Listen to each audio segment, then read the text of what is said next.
The tattoo, you still got the tattoo or you covered it? It's still back there. Come on, nigga, you can't do that. It's Jesus is on the top of it now. Jesus is hanging on to the M and the 8. Have you ever had a relationship where they say, Nick, you got to get rid of that, bro? Oh, well, you can't necessarily. You have to look real close, and ain't nobody behind me. Mariah can still see that it's in Mariah. If I gotta tell her, it's still back there. All my life, been grinding all my life. Sacrifice, hustle paid the price.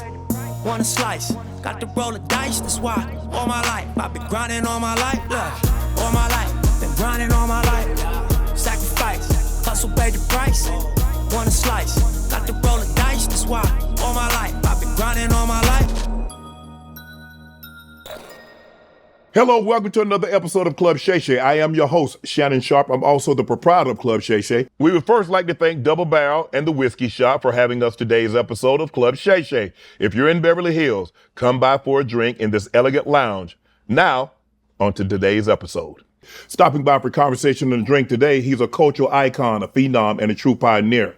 He's a media mogul that's built an empire. He's the youngest chairman in TV history. He's the youngest staff writer in TV history. He's been in the spotlight for almost 30 years, a renowned superstar in all areas of show business, a jack of all trades, a man of multiple talents, a highly successful performer, prolific host, a talented producer, an actor, musician, songwriter, screenwriter, rapper, DJ, director, presenter, comedian, creator, singer, radio and TV personality, and an author. He's an active and a philanthropist, a creative genius with an entrepreneurial force. He's helped so many entertainers and creators become household names. A proud father, here he is, Mr. Incredible, Nick Cannon. Wow. The treat was players meat, man. Bro, we got to toast that. Yeah, we got to toast that. With the Lord's tonic. Thank you. Bro, thanks for stopping by. We really appreciate your time. It's long overdue, man. Let's go all the way back. Let's do it. Your upbringing. Yeah. Raised by your grandparents. Yeah. Normally when that happens, parents get divorced or parents became young parents. Yeah. So your case is the latter. My parents were teenagers when they had me. Wow. Yeah. I went to my dad's high school graduation. What? Yeah. We got pictures and everything. But I mean, it was a beautiful upbringing because not to take anything away from my parents because they were definitely involved. They were kids themselves. Yeah, but I was saying, my grandmother raised us all. Right. You know what I mean? Yes. It was my father's mother. Okay. So he went off to, become a minister in North Carolina. Okay. Like he was kind of living the street life and got his life together, gave it to the Lord. Okay. And then so, his I guess their deal, my father and his mother were like, look, you go get your education, get out, Southern California, San Diego, California, and was like, and I'll take care of, your child and his mother. And my mom was, hustling, working hard herself, right. Night school, nursing jobs, all of that. So then they were teenagers. Right. So we kind of all grew up together. They were 17 years old and I was a baby.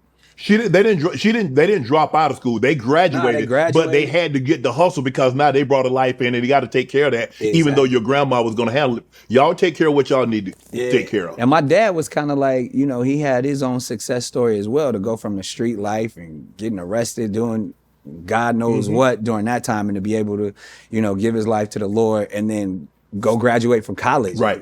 So we were all proud of him, even though we weren't, close in proximity. Right. It was still a close-knit family.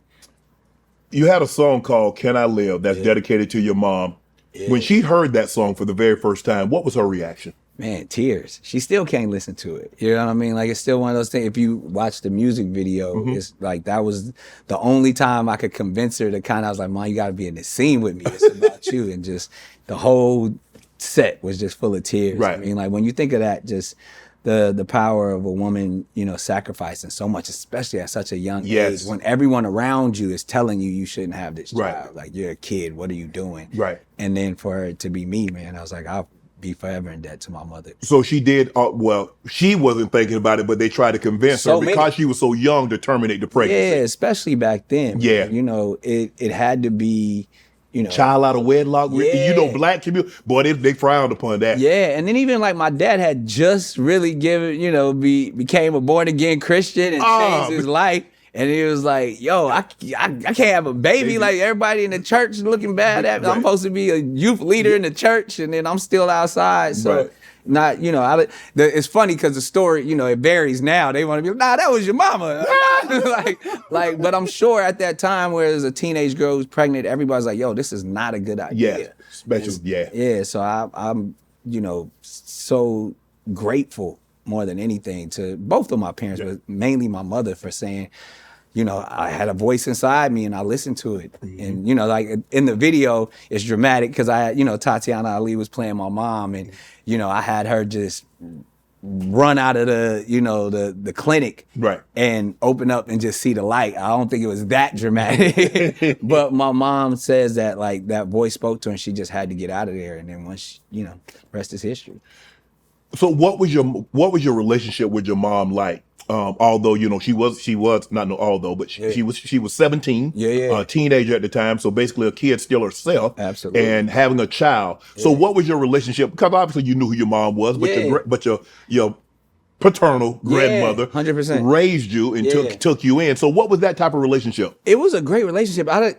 I think in the past I would always kind of tell the story as like if it was my grandmother who solely raised me, but like my mother was in the house as well. And like once she got her own spot, I would be with her on the weekends and go back to school with my grandma. So like we were all family. It was never really like a debate, and I never want to take anything away from like all that my mother had to do. She was just being mothered by my grandmother as well, and like obviously my dad was out of state, so we were all just connected. They kind of brought me up together, but my grandmother has been and always will be the matriarch. Right. Yeah.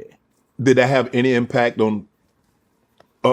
Because it's interesting. How did your mom, that situation? Do you think that had any impact on how you are now as a man? 100%. I mean, I would even give it more to my grandmother in that sense. I think I have an old soul because of my grandmother, and kind of as always, like.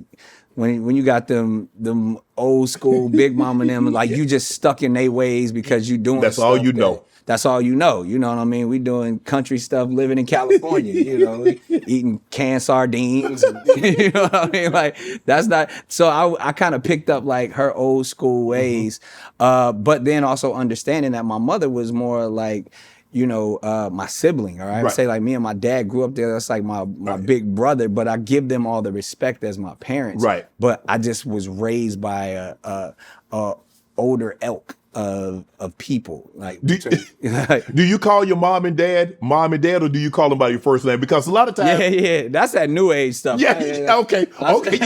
I just got a few mamas. I got my mama who's my dad's mom, and I call my mom mother. Like it's just like it's one of those things. And obviously my dad got remarried, so I always just had a lot of love around me. But it was the utmost respect at all the time. I bet not call them by their first name. Because I found that always that people would call their mom, call them by their first name, because a lot of times when you have young parents, that's what you hear everybody else call them. Yeah. And so you and they ended up calling their mom and dad. Well, calling people because like dang. Because I got a first cousin, and she grew up around us, and we called her mom Mary Nell, and that's what she called her, Mary Nell. Right. And she called Granny, she would call Granny Mama, and that's what she called her mama. Exactly. Everybody got that. Like I have a 107-year-old grandmother out of Kannapolis, North Carolina. Wow. Still, she on Facebook, everything.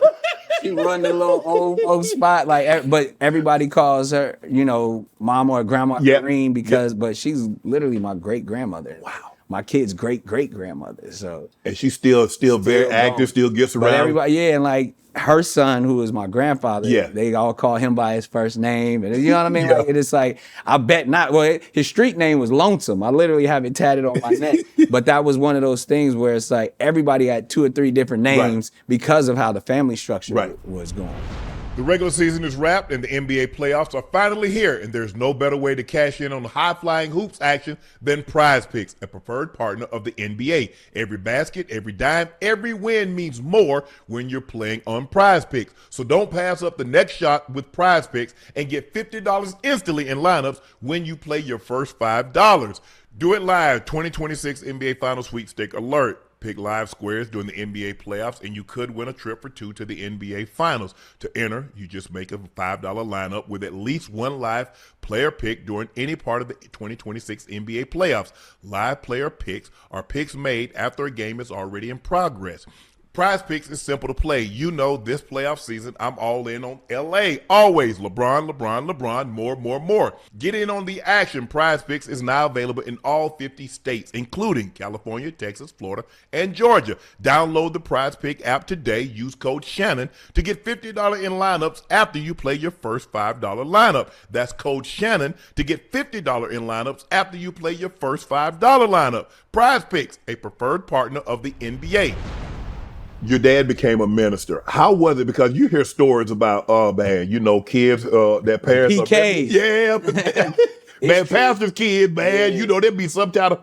It is. I definitely had an interesting upbringing with that because I lived, you know, part-time with my mom and part-time with his mom. And then when I finally got a chance to live with him in North Carolina, I was already set in my ways. It was literally like the Boys in the Hood story. Like my mom and them was like, we can't do nothing with him. And that was, you know, in the 90s when gang violence and everybody just wanted to be, you know, from the turf and all that. So they was like, we got to get him out of here. So you know, the same way just that Trey pulled up to Lawrence Fishburne house. Like that was me. And he's like, yo, we got to get some stuff straight. So he was extremely strict when, you know, it was a biblical house. Yes. You know, everything had to be, you know, by the word. And I wasn't feeling that because I was like, this ain't what our family. You should have got me a little earlier. Yeah. You set my ways. I'm already in my khakis and all of that stuff. So, I mean, but the one thing I always respected is that he treated me like a man. Like he didn't baby me. Right. So we created this relationship in my, you know, adolescence that I was like, oh, okay, I can get down with this. He's gonna reason with me. Right. We're gonna talk. It's not gonna be threatened with belts and all of that stuff. He's gonna treat me like a man, and that I think cultivated, you know, ultimately who I became between just having such an unorthodox upbringing. Made me, I didn't have the typical traditional family structure, but I was still surrounded with love. So I was never judgmental to however things were moving, whether my mom had somebody, my dad had somebody, my grandparents were who they were. So I just embraced it all and just appreciated the love. Did you feel like you had to be perfect because he is a pastor and everybody's looking at the pastor's kid, that you live that lifestyle also? You're not out there smoking, you're not drinking, you're not running the street. And so he's like, damn, I can't do nothing. Yeah, I did, but I didn't. I mean, I think it was more than not trying to be perfect. I felt like I probably wasn't cool. That was the first time I let go of trying to be cool. Okay. Because ultimately, I'm understanding my relationship with God and saying it don't get no cooler than that. But everybody outside is like, you got to go to church every day. You can't wear this. You can't listen to this. Right. So then, again, through my relationship with my father, he was like, I've been outside. I've been in these streets. I know what it's like out there. You don't want that. Right. You know what I mean? Like you want what's, you know, the ultimate reward. And so once I understood that at like 12 and 13, we had our struggles. I remember like he broke and burned my Snoop Dogg tape. The first album, he's like, it's demons on there, son.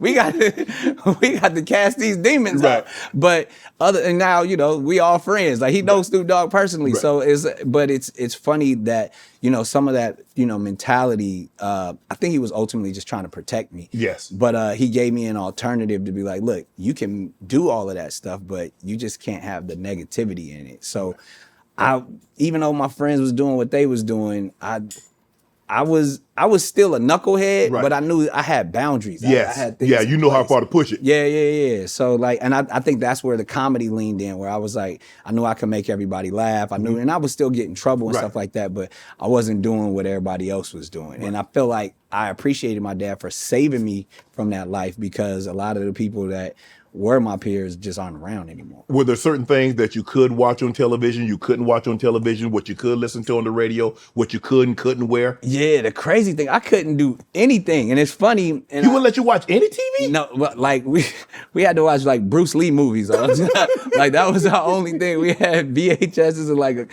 mad kung fu movies and stuff like that. But yeah, we didn't have cable. It was either that or, you know, the Lord's content. You know what I mean? Right. It was, we had all the animated Bible stories and all that stuff. But interestingly enough, and I actually shared this with Arsenio Hall when we first got together, is that my dad, I used to sneak up and watch the, late at night, because my dad would be at work, watch Arsenio Hall. Okay. You know what I mean? Yes. And that's kind of, I was like, ooh, I want to do that. And then one night he caught me watching Arsenio Hall, and I thought I was in trouble. Well, I was in trouble, but he was like, my punishment was like, somewhere he had heard that Arsenio Hall had to write, used to write 100 questions for all the interviews that he would do, so he could always be sharp. And he was like, I want you to write 100 questions. We're going to go around the neighborhood interviewing people. And that was kind of like my intro, and said, you want to do that? I'm going to show you how to do it. Wow. And I was literally on the word processor. I had to type them out. And that kind of sparked something in me way back then. And, because I never got a chance to watch Martin. You know what I mean? Like, I would hear people at, school talking about, don't you know no good? I had no idea what they was talking about. I was like. So Martin, The Living Color, all the good stuff that. Couldn't watch until. Living Single. None of that stuff. Until I went back to my mom's, like, whether it was the summertime. Okay. Then I could kind of. You catch up on it. Yeah. You binge watch. Yeah, exactly. So, like, even, obviously everybody knows all the lyrics to all the latest rap songs. And it was a culture shock, because I went from my mom, who let me kind of do whatever I wanted and kind of move free. And, like, I always tell people, like, my mom at the time, like, she was married to one of the biggest D-boys in the hood, like, so we had money, and like and then as soon as it switched, it was just a culture shock more than anything. And I was like, man, I can't get my hair cut a certain way, I can't listen to the radio. But it was refreshing, man. I think I was mature enough at that age to see that this was all going to benefit me later. So, as much as I wanted to kind of be outside, I'm grateful that my dad kind of protected me. When did you start noticing the ladies? What? Come on, man. Out the womb. I was always a kid that was just attracted to women and wanted to be around women. I think part of it was being raised by my grandmother, and in a household full of women, that I was just drawn to them in a way that, I think the attraction stuff, I was writing like little love poems and R&B songs. You write love letters. You write love letters all back of then. that, all of that. I remember my first song I wrote was called "Hey Miss Fine." I was 8 years old. Finer than wine. You're so fine. Like, I was like, but it was like the fact that this 8-year-old was like serenading everybody in the neighborhood and stuff. Is like, I was just, always a little lover boy, and knew that was the type of attention that, I just loved. Right. So, it was very young. It was definitely about 8. I could say it was a solid, I thought I had my first girlfriend at 8. And she was 10, because, I like them older. Is it true you lost your virginity at a church lock-in? What's a lock-in? What's a church lock-in? So, this is so far. I actually wrote a movie about it, that movie School Dance. It was where, if you live in a bad neighborhood, to protect the kids, and normally it would be at a church or something like that, they would take all the kids from the neighborhood and lock them in on like Friday night into Saturday. Okay. And it was just like a free-for-all. Like, it just became like, because it was all of these kids, it was probably like 2 or 3 chaperones, and of course we was at the, the church. So everybody that you would see, at Wednesday night service or on Sunday mornings, this was a time that you kind of got to be casual, right, in our neighborhoods. So I remember, man, it was the church lock-in, and it was my homeboy's cousin that she would kind of like, she was from another side of town, but we would see her every once in a while. And he's like, yo, I think my cousin like you. And then, you got to do the bravados, like, yo, tonight at the lock-in, she want to give you something. I was like, oh, okay. He's like, yeah. And then he's like, his cousin setting his cousin up. Yeah. But then it was like, because he was a little older too. He's like, oh, you done it before, right? I was like, yeah, and I be doing it all the time. Doing so much, I got to turn it down. And I had no clue what I was doing. In the church, though, you got to say, nah, hey, we got to wait the weekend. Well, because I was in church every day, Shannon. Like, so it wasn't like, it definitely couldn't be at the house. Like, So it couldn't be at the school. So, I mean, that was an opportunity where young people were, and you got to sneak and figure it out. Yeah. And it was probably one of the most traumatizing experiences of my life, though, because it was like, one, you're technically in public. You know, everybody in sleeping bags and finding their local. You're in the Lord's house. That's forget the public, the Lord. It wasn't like we was in the sanctuary, though. It was like it was a gymnasium that was still, but it was still the church. Yes, okay. And then, I got just the pressure. I got my homeboy and we doing whatever we doing, man. It didn't last long. It was a hot minute. I was in there. And I just remember her saying, "Get off me." And I was like, "What?" Like, she was like, just getting... And then she just started cracking up laughing and went over to where the girls were and said, literally, I think she said, "He do it like a virgin." And I was crushed. Crushed. I felt like I let my homies down. I let her down, obviously. Let the Lord down. I'm in his house.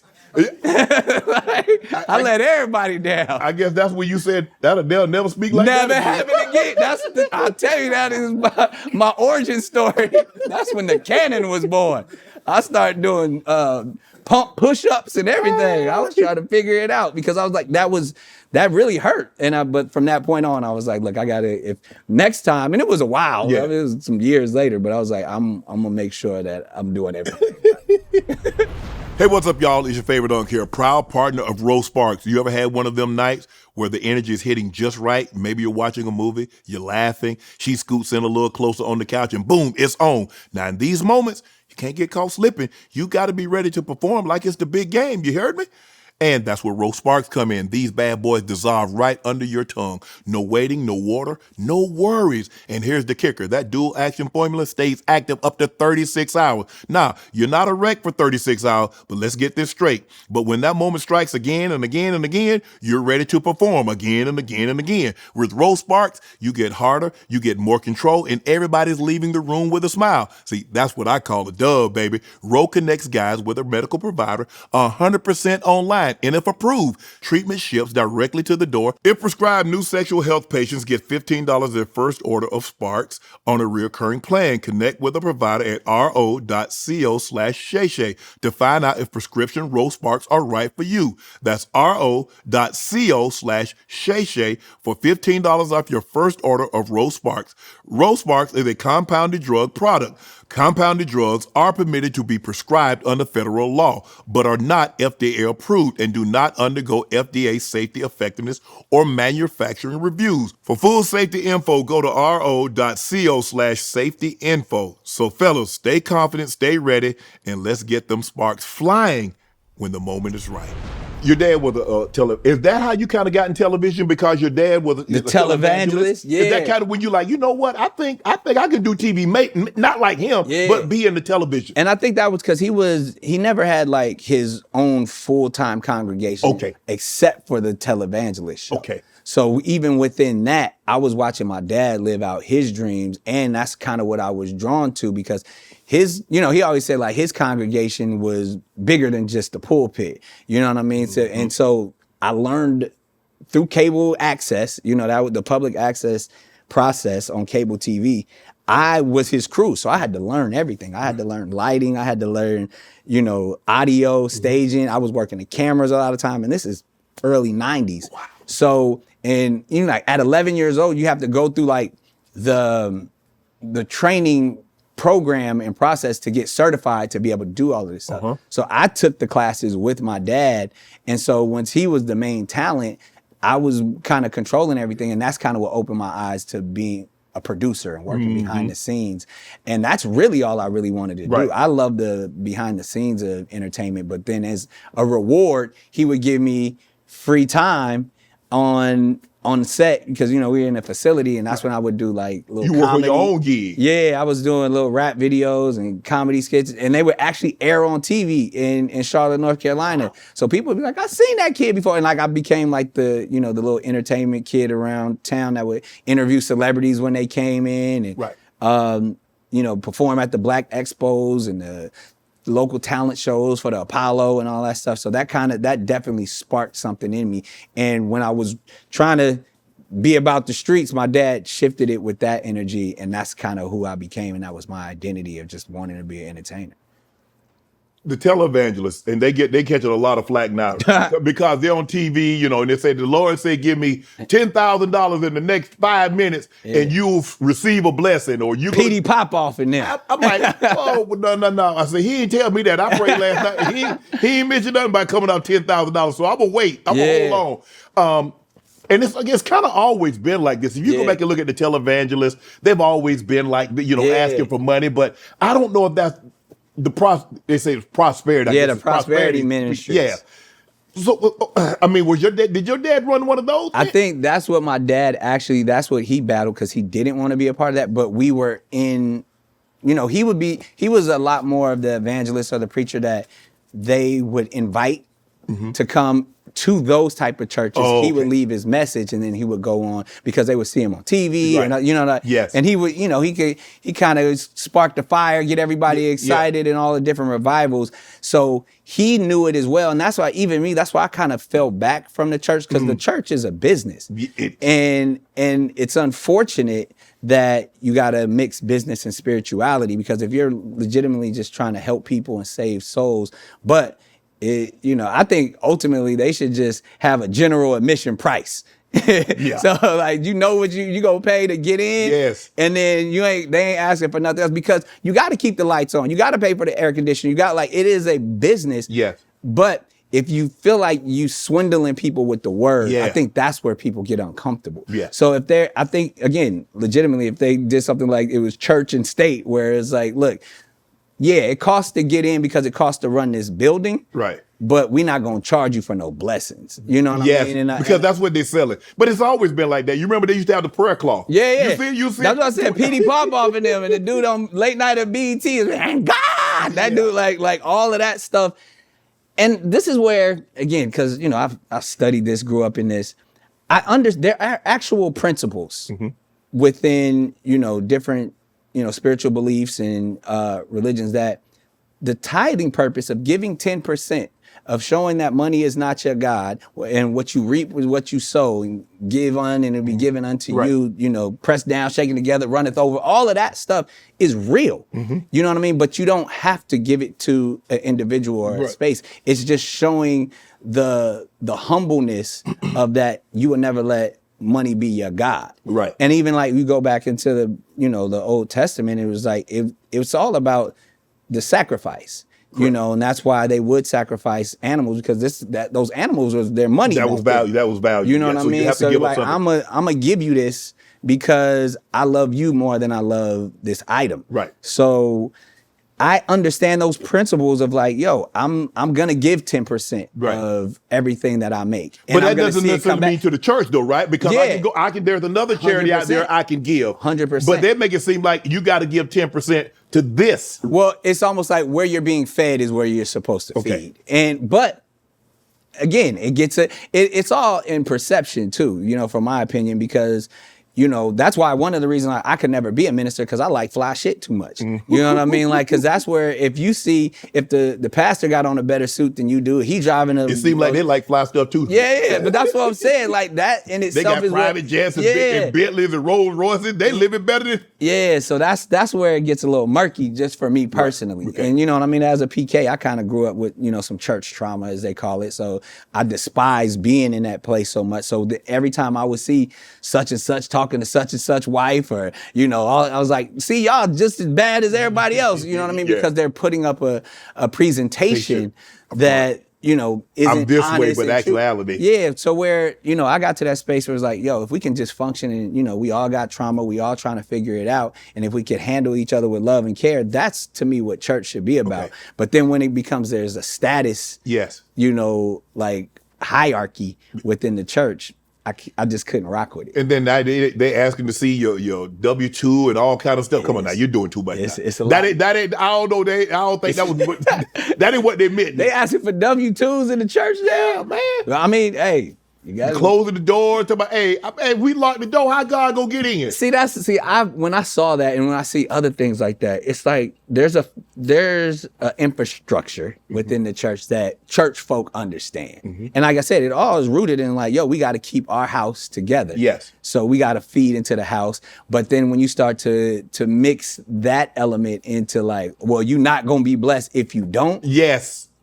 That's when it gets a little too heavy. But other than that, I understand the process in which they have to do to keep their lights on. If you're out here trying to scale a business and you're doing everything yourself, come on now. That's not how the fast and growing companies operate. The real ones, they delegate smarter. How do you think I grew my podcast? You gotta delegate. See, scaling takes the right expertise at the right time. And that's exactly where Upwork comes in. Upwork is your one-stop platform to find, hire, and pay expert freelancers across everything. Web development, marketing, data, operations, you name it. We're talking access to specialized talent across 125 categories. So instead of spending weeks recruiting and locking yourself into a full-time hire, you might not even need long-term. You can bring in the right expert right now and keep it moving. I love the part you can browse profiles, check past work, even get scoping the roles. So you're not guessing, you're hiring with confidence. Now, if you're really trying to level up, with Business Plus, you can access the top 1% of talent on Upwork and an AI-powered shortlisting. You'll get matched with the right freelancers in under 6 hours. No endless searching required. Plus, Upwork handles contracts, payments, all the back-end stuff so you can stay focused on growing your business instead of getting buried in admin work. Thousands of businesses already on it. The question is, why aren't you? Go ahead and visit upwork.com/Shay right now to post your job for free. That's upwork.com/Shay to connect with the top talent ready to help your business grow. That's upwork.com/Shay. Upwork.com/Shay. So when did it click for you? Like, you know what? You see your dad on television and you weren't necessarily going that route, but you wanted to be on television. Yeah. You knew at a very young age you wanted to be on television. Yeah. And it seemed like stand-up got your attention. Yeah. How did you get in stand-up and who kind of brought you to that light? Yeah, I was just opening up for the preacher man. That's what it was. Like, wherever my dad would go, he would put me on first. And at first it was kind of like a cute little gimmick. Like I would do like the baby preacher, you know what I mean? Have my little sermons about Shadrach, Meshach, and the big black Negro. So you had that little Bible, you had a little kid's Bible? All of that. I was in the suit, me and my dad be matching, all of that stuff. But I just knew that wasn't the way. I was doing too much sinning to ever be, I couldn't be in that life. Right. So, but I love the attention. I love being able to make people emote, whether it was laugh or clap or cheer. So I was like, oh, there's something here. So, and it was my dad. He was like, look, because I want, ultimately, once I got to that age, it was like, oh, I want to be a rapper. And I was really skilled at like freestyling. He would put me on the spot, but I could only freestyle about biblical characters. Like, go ahead, give him one about Noah. And it would just be, but it was entertaining. And I knew I wasn't going to be like a Christian rapper or something like that. So my dad was so like... you was about to be Lecrae before Lecrae? Yeah, me and Lecrae. Yeah, absolutely. But back then, I think my dad saw that I was, silly and could do impressions and stuff. So he was like, yo, every kid in these projects want to be a rapper. He's like, you got to think outside the box, do something different. He was like, you funny. Why don't you get up there and tell some jokes? Like, do what you do when you're around the house. And I was doing my impressions of, Eddie Murphy and Michael Jackson and stuff that I would catch glimpses of on, Arsenio or Living Color. And I would just do it. Right. And it worked, because he was 1,000% right. When I would enter the talent competitions and talent shows in the city, the rap thing would go pretty good, but then when they saw me doing stand-up, they was like, I've never seen this before. And that's when it just took off, and I was winning every talent show, and that's the stand-up thing. I was the only one, and literally all the way throughout my entire career, I'd be in the Comedy Store or wherever, the Improv, and I'd just be the only kid there with everybody from Dave Chappelle to Damon Wayans to Eddie Griffin. And I was living my dream, you know what I mean? Like, oh my goodness, I'm a kid and I'm the only kid here, and you know they about to go to the after spot. I got to get back on the road because I got school in the morning. Right. You know, like so that was the one thing I truly value that my dad taught me, is to think outside the box and not go every other way that every other kid was going. Because you guys started around a lot of the prodigy age. I think Chappelle started like around 14, 15. Yeah. Murphy started at 14, 15, Yeah. Jim Carrey. So you kind of like that. I was seasoned by then because I started at 11. Okay. I was doing, and that was like churches and stuff. Yes. Started traveling the road around like 12, 13. By the time I was 15, I was a regular at the Comedy Store, the Improv. I had moved back to California. Okay. So I was a legitimate comedian. I had, you know, at that time, because I wasn't that advanced, I had about like 30 minutes of solid material. Right. But even, you know, some guys ain't even got that now, you know what I Right. mean? So at 13 to 15, I had a strong set. So you already had a set. Yeah, and it was stuff like, it was during those days of like Comic View and Def Jam, but they wouldn't let me do it because I was so young. Right. They were like, we can't have him on set. And even in the comedy clubs, they used to have to keep me in the kitchen, and they called me the chicken finger comic, because it was like they could only bring me out when I had to go straight from the kitchen to the stage and then right back out. So it was a lot of rules during that time. It was great to stand out and be the only kid, but it was a lot of opportunities I didn't get because I was a kid.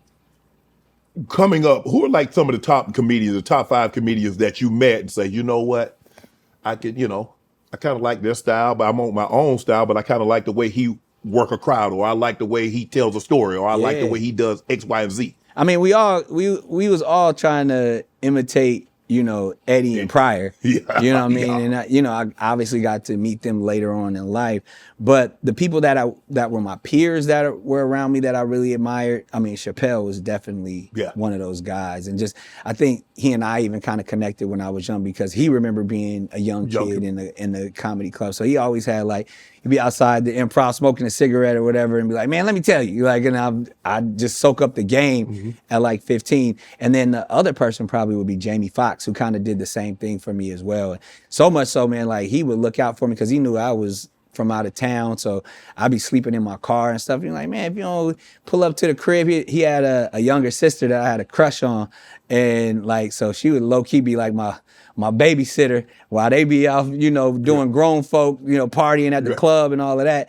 Jamie would make her stay at the crib and watch me. I was like, all right. Like, I was happy. But even to be in Jamie Foxx's house, you know, hanging with his sister, like as a kid, like I was living a dream, man. I was like, for a 15-year-old, that was a dream come true. That's you know what? If you hear, there are a lot of stories. It's almost like it's a rite of passage that when you come to California or you try to achieve your goal, the process, you got to live in the car. You got to have some hard times. It has to be a struggle. Yeah. And I think for me, it happened at a very young age. So it was a struggle, but it wasn't. Like all I was just focused on was gas money. Like I'll sleep anywhere. Like I didn't, and it was only from like 15 to like 17 at the most. By 17, I was doing things where I could provide for myself. But that time just shows you how bad you want it.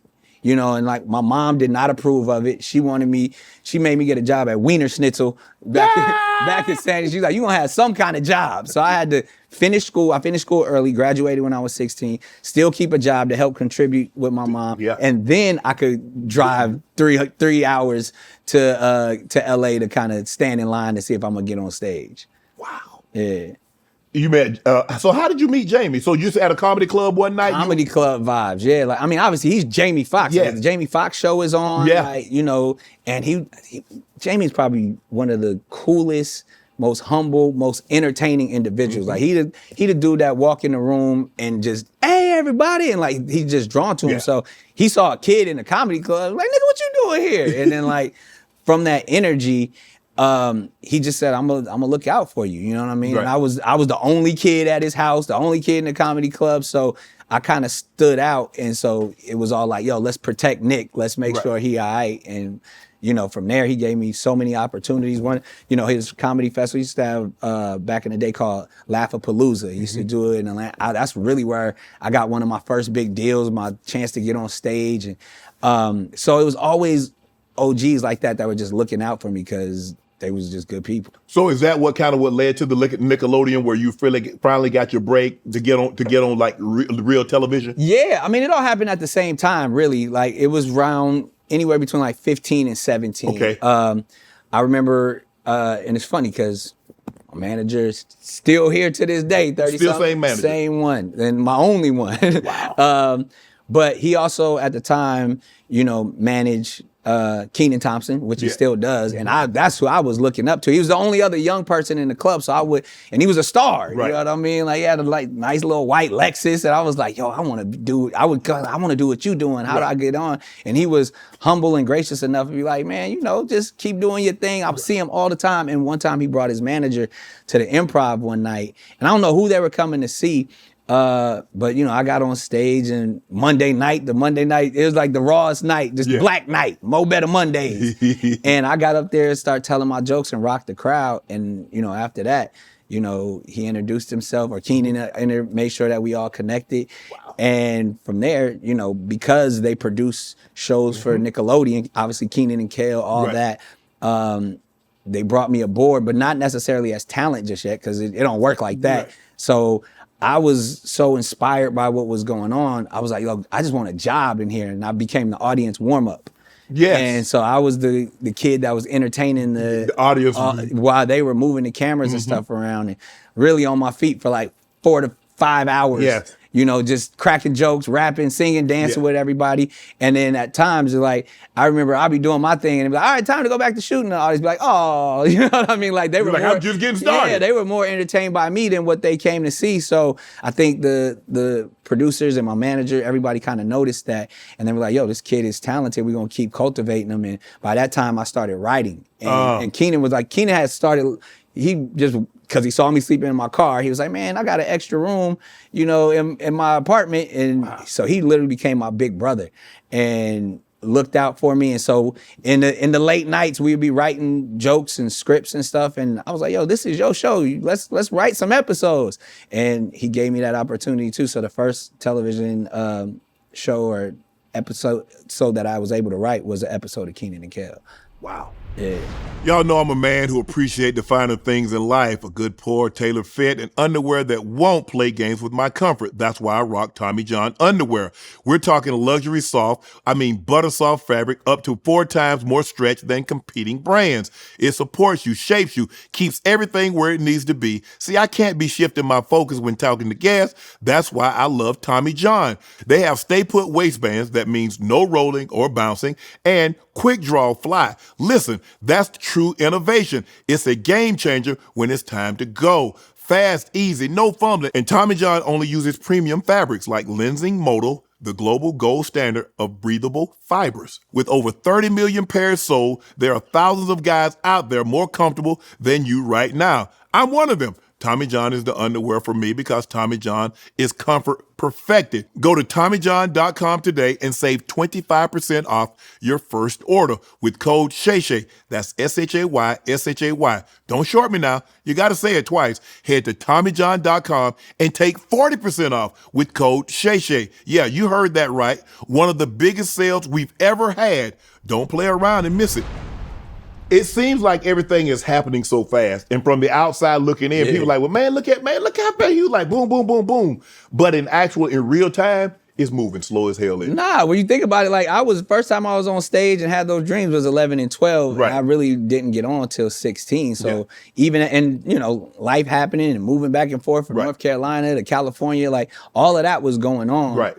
And, it was always my dream to be, whether it was in Another Bad Creation or The Boys or, the next Bobby Brown. Like I was inspired by all of that. And then even once the comedy bug hit after that, I was like, yo, I want to be like, I had that mark like, ooh, Eddie started at 15. I want to be here at 15. Like, so my grind was like, the clock was ticking at all times. And even so, but that sounds crazy. You know what I mean? I'm still a teenager and in spaces that, I really didn't have no business being in, but it was great opportunity. So looking back now, like I appreciate the time that it took. It sounds cliche, but the journey was the best part. Mm-hmm. So in that, it wasn't overnight. And to be honest with you, Shannon, like I don't even feel like now, like I don't walk like, oh, I've made it or I've accomplished all of this stuff. And I think that's probably why my list of accolades is so long, because I'm always grinding, because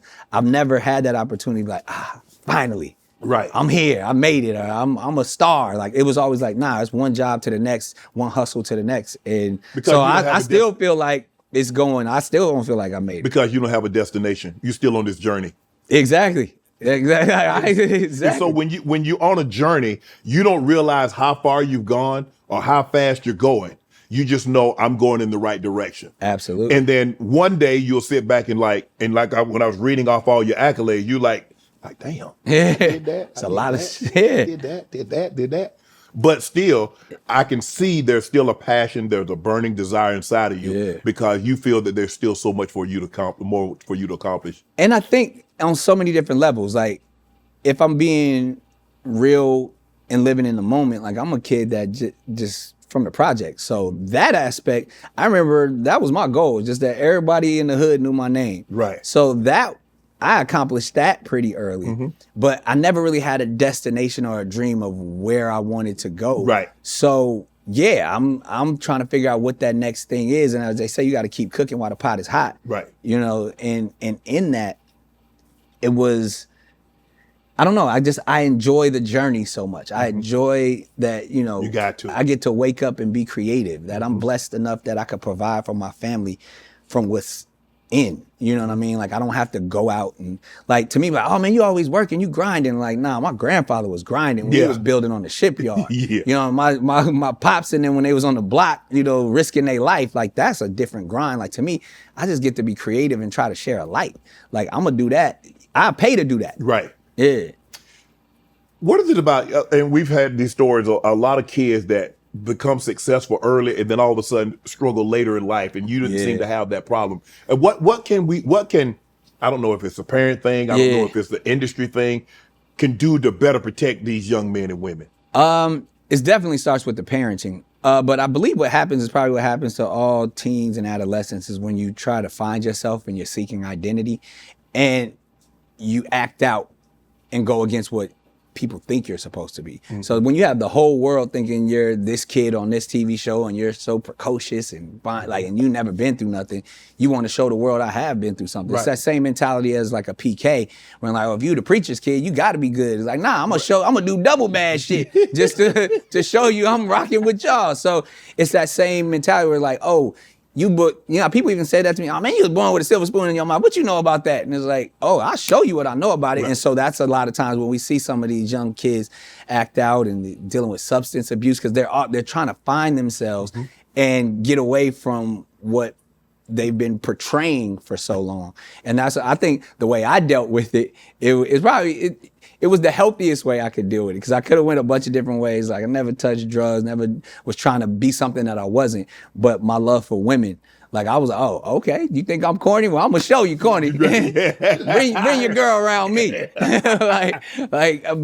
And I think that's probably if I had to, you know, every time I sit with my therapist, we try to go back and figure out where did it all start from. And I think a lot of that improving myself because I've always looked young and I always was the youngest person in the room. So I always had to prove my masculinity, prove my intelligence. Yeah. And so I would try to show people how grown I was. Or I would try to show women. I would try, and I think looking back now and doing the work, it's like, oh, that's where that started. That was you trying to prove yourself because you were always the smallest dude in the room or the youngest dude in the room or the one they wouldn't allow to talk. So, you know, when you got to talk, you know, I became loquacious. You know, I was out there pontificating, you know. So, and that became, you know, me just constantly trying to be on but luckily I chose that direction opposed to like, you know, drugs, you know, it's a lot of our young guys that literally went back to the street life after they was on TV and stuff like that because they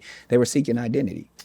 Another child actor that you ended up having to respond to was Orlando Brown. I knew that's who we was talking about. Why was it important for you to take the high road? Man, first of all, I got love for that dude from my core. And to be honest, if you ain't heard it now, is the invitation. I'm putting him on Wildin' Out. That dude is genius. Wow.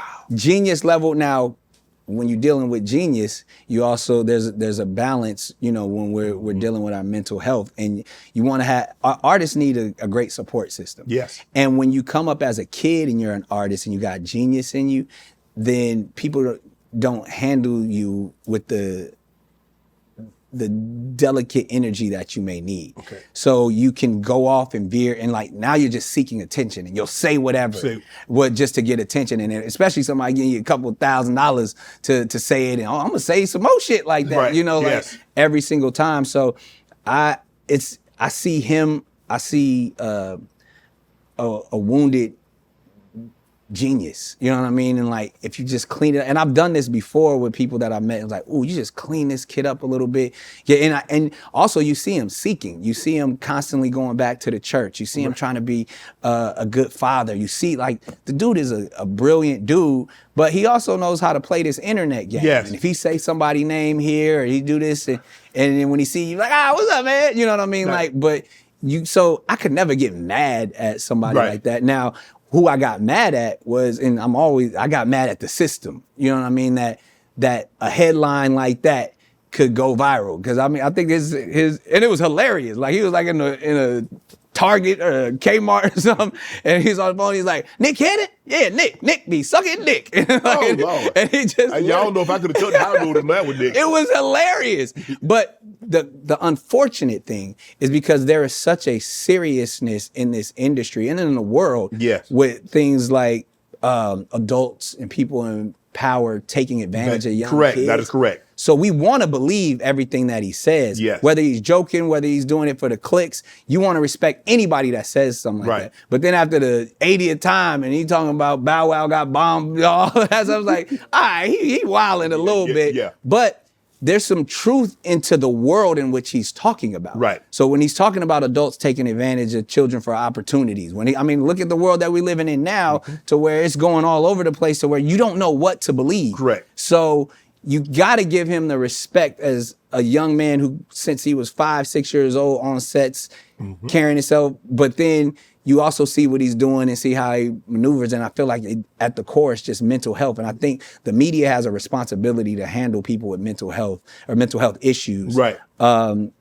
In a specific way, you know what I mean? And so that's where I went to. I was like, man, I got love for this dude. I don't really know him like that. You know, we cross paths. But I'm willing to help him. But whatever I got to do. And I feel like a platform like Wildin' Out is perfect for somebody. And clearly, the brother is hilarious. Yeah. He can sing, he can act. He's been doing it, you know, basically his whole life. It's just like, all right, how do we shape this and give him, you know, the tools that he needs to succeed in this space and not just be on such a low frequency. I think the thing is, Nick, is that people look like, man, yeah, I understand that he might be going through something, but the people at Bow Wow probably say, well, why you got to use my name? Some people like, whoa, how I get thrown in it? Yeah, to me, like, that's what I've never, it didn't bother me. I thought it was hilarious. I'm a comedian first, so if you say something funny, I'm going to laugh. Now, like, they've said way worse shit on Wildin' Out. You know what I mean? So, but the fact that I think people really want to believe him, and because of all of these conspiracies that are going on, they're like, it got to be some truth to that.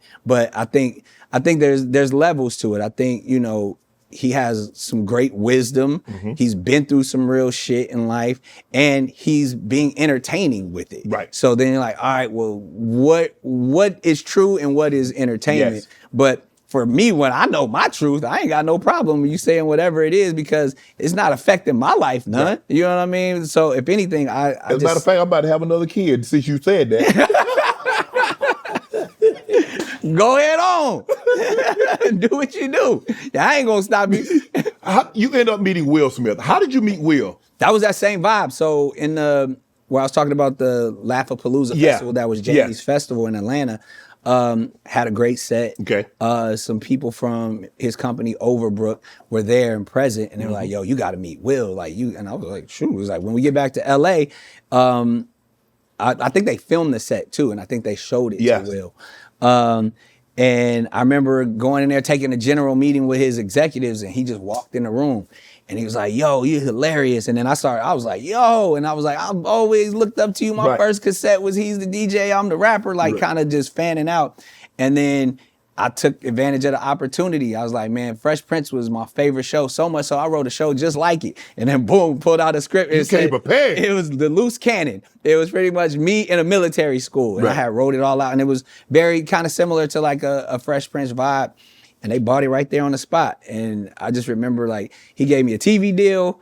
record deal and put me in my first movie, man. Like, and it just looked out for me. Just, I guess, you know, just one artist looking out for another, and he saw I was a young dude that had talent. I remember we shot the pilot, and I remember him, Quincy Jones was there. Like, I was living a dream. Our showrunner was also, you know, the showrunner who created the Jamie Foxx show. So it was all full circle. We was off it, like Bentley Kyle Evans was looking out for me. And I'm like, man, the way it was supposed to be slated, because it was when the WB was popping, my show, because the Jamie Foxx show was kind of ending. So my show was gonna kind of come on after the Jamie Foxx show and then ultimately take that slot. Right. And then the whole company shifted and they went from not doing so much black content to like the WB and the CW that we know today. But that was my closest step to I've made it. Right. And then when that didn't happen, that's when I was like, I don't care about making it no more. And I was like, I'd rather enjoy the journey, because I was so heartbroken at that show. I was still a teenager. You're so close. Yeah, I was 18, 19 years old. And like, I'm the next one. You know what I mean? I'm the next Chris Tucker and Eddie Murphy. Like, I'm that guy. And then when they snatch that from you just as fast as they gave it to you, it crushes you. And I didn't really have nothing to relate it to other than the people that, you know, had gone through it before. So I was like, I just stay focused, keep my head straight. Did it ever bother you that you were compared to a Will Smith early in your career?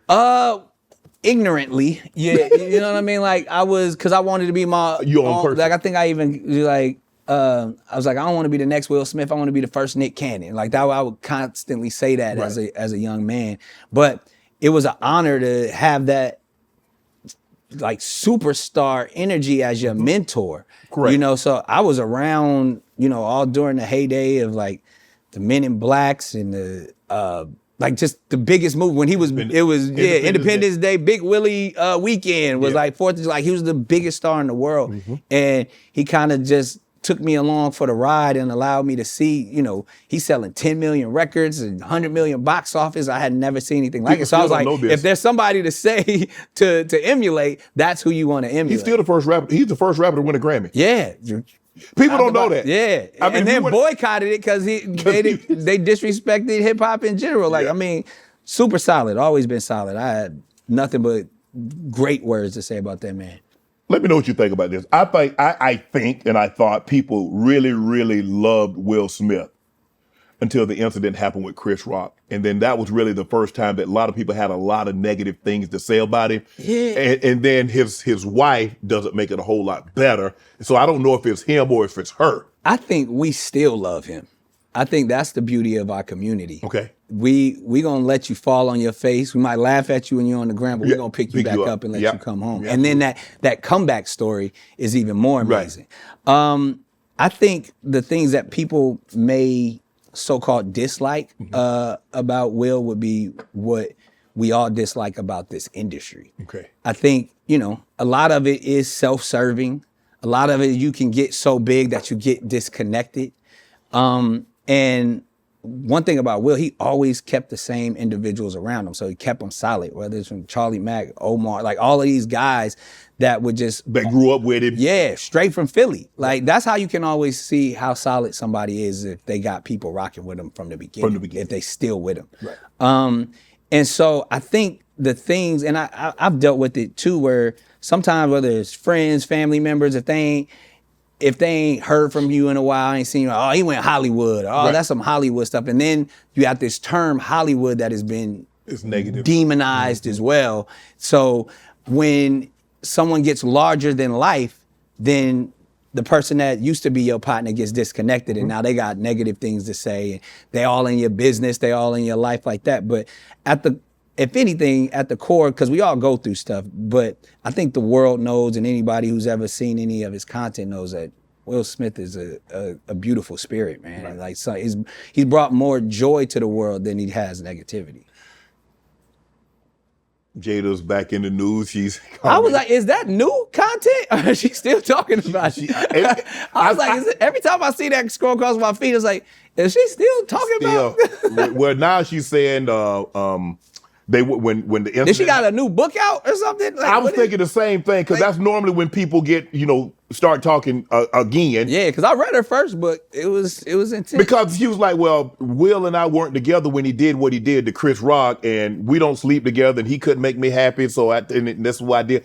I'm like, I understand you're a public figure, and there's gonna be enough consumption of you because you are, but I don't know if. Me personally, I don't know how you feel, Nick, but I don't really need to hear that. I don't need to hear about your relationship. If you don't love him, you don't love him. But you keep that to yourself. That's why I'm interested in what the purpose is. Like I'm a frequency dude all day long, and I know the majority of our output is low frequency. Yeah. They say 80% is low frequency, 20% is high frequency. Okay. So it just seems like if you continue to feed the low frequency, if that's what you're getting, and like, because Jada is brilliant as well. I know she understands it. So I'm like, trying to think, what are you getting out of continuing to feed the low frequency of information that we don't need? Right. When I know you to be a high frequency individual. So it's like, I'm trying to understand the greater purpose when something is like, we haven't really heard any new information. It's just like, again, it's more fodder for the fire to feed the low frequency. And I think even at this point, the low frequency, we don't hear about that shit no more. But you know what? You said something very interesting. I think now it makes Will even look more sympathetic. Like, man, Will, how you putting up with this, man? You deserve so much better. Go get you another queen. I have heard that. And you're right, because a lot of times when our community, somebody that was high as Will Smith, and we fall, we like, okay, he suffered enough. Now let's lift him back up. And that's the thing. Like that's the beauty of black people, man. I love them so much. We so forgiving. But we gonna call you out though. We gonna forgive you, but you gonna have to get this work before we forgive you. Like we ain't just gonna be easy on you, because that's the type of, we've all gone through something. Yes. And so that can either become relatable, or it can make me separate because you think you better than me. Yes. So I'm gonna let you know you're not better than me. Right. But then when you realize that we all the same, I'm gonna give you a big hug and we gonna keep rocking. Right. Drumline. Yeah. I had T.I. on the show. T.I. said he turned down Drumline because he couldn't. Everybody said that. Myth Bleak said that. Like anybody who was around at that time. He was on the show and said, hey. So who else? Somebody Everybody else say that. Ray J said Ray J said it. Ray J said a lot of shit. But like that, because I believe it was probably, think about it, that was a major motion picture. Yes. At the beginning of the 2000s. Yes. And that was when black entertainment was hot. Yes. So everybody and their mama auditioned for that role to be the next young black star in a movie. I mean, I went in for like 8 different times. Wow. You know what I mean? And I've never really been an audition dude. You know what I mean? Like I could show and prove. And as I got older, I understood the process a little bit more. But I was just trying to go in there and win off a smile, or they see me doing stand up. Right. But then once I realized like, I could really do this acting thing. And as being a musician, knowing how to play drums and all that stuff, it kind of gave me a leg up a little bit. Yeah. So you knew how to play the drums before? Not chorus style. Okay. You know, just a standard set. But also growing up in the South and understanding the marching band culture and everything. But it was more, I believe, is like the chemistry and the performance. I mean, shouts out to Zoe Saldana now, that where like, I remember there was groups of actors that they had put together, and I got paired with her, and I was like, shorty bad. You know what I mean? Like, so I was just trying to I wasn't acting. Like I was trying to go. You was really about that culture. That screen test was real.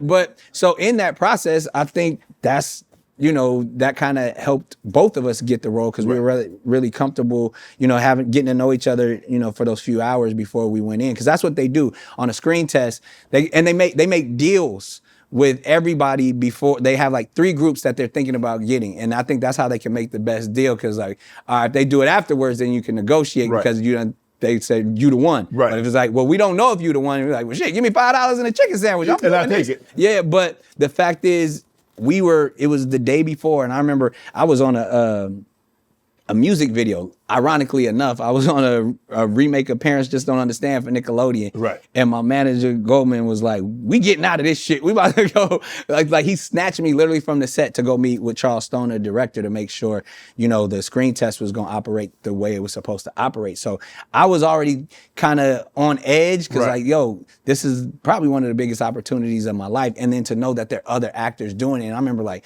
Disney. Did you know anybody did you see anybody? It was two other actors there. Okay. And I don't think, like one gentleman, Lee, God rest his soul, he's no longer with us, but he was like a big star on Disney at the time. Okay.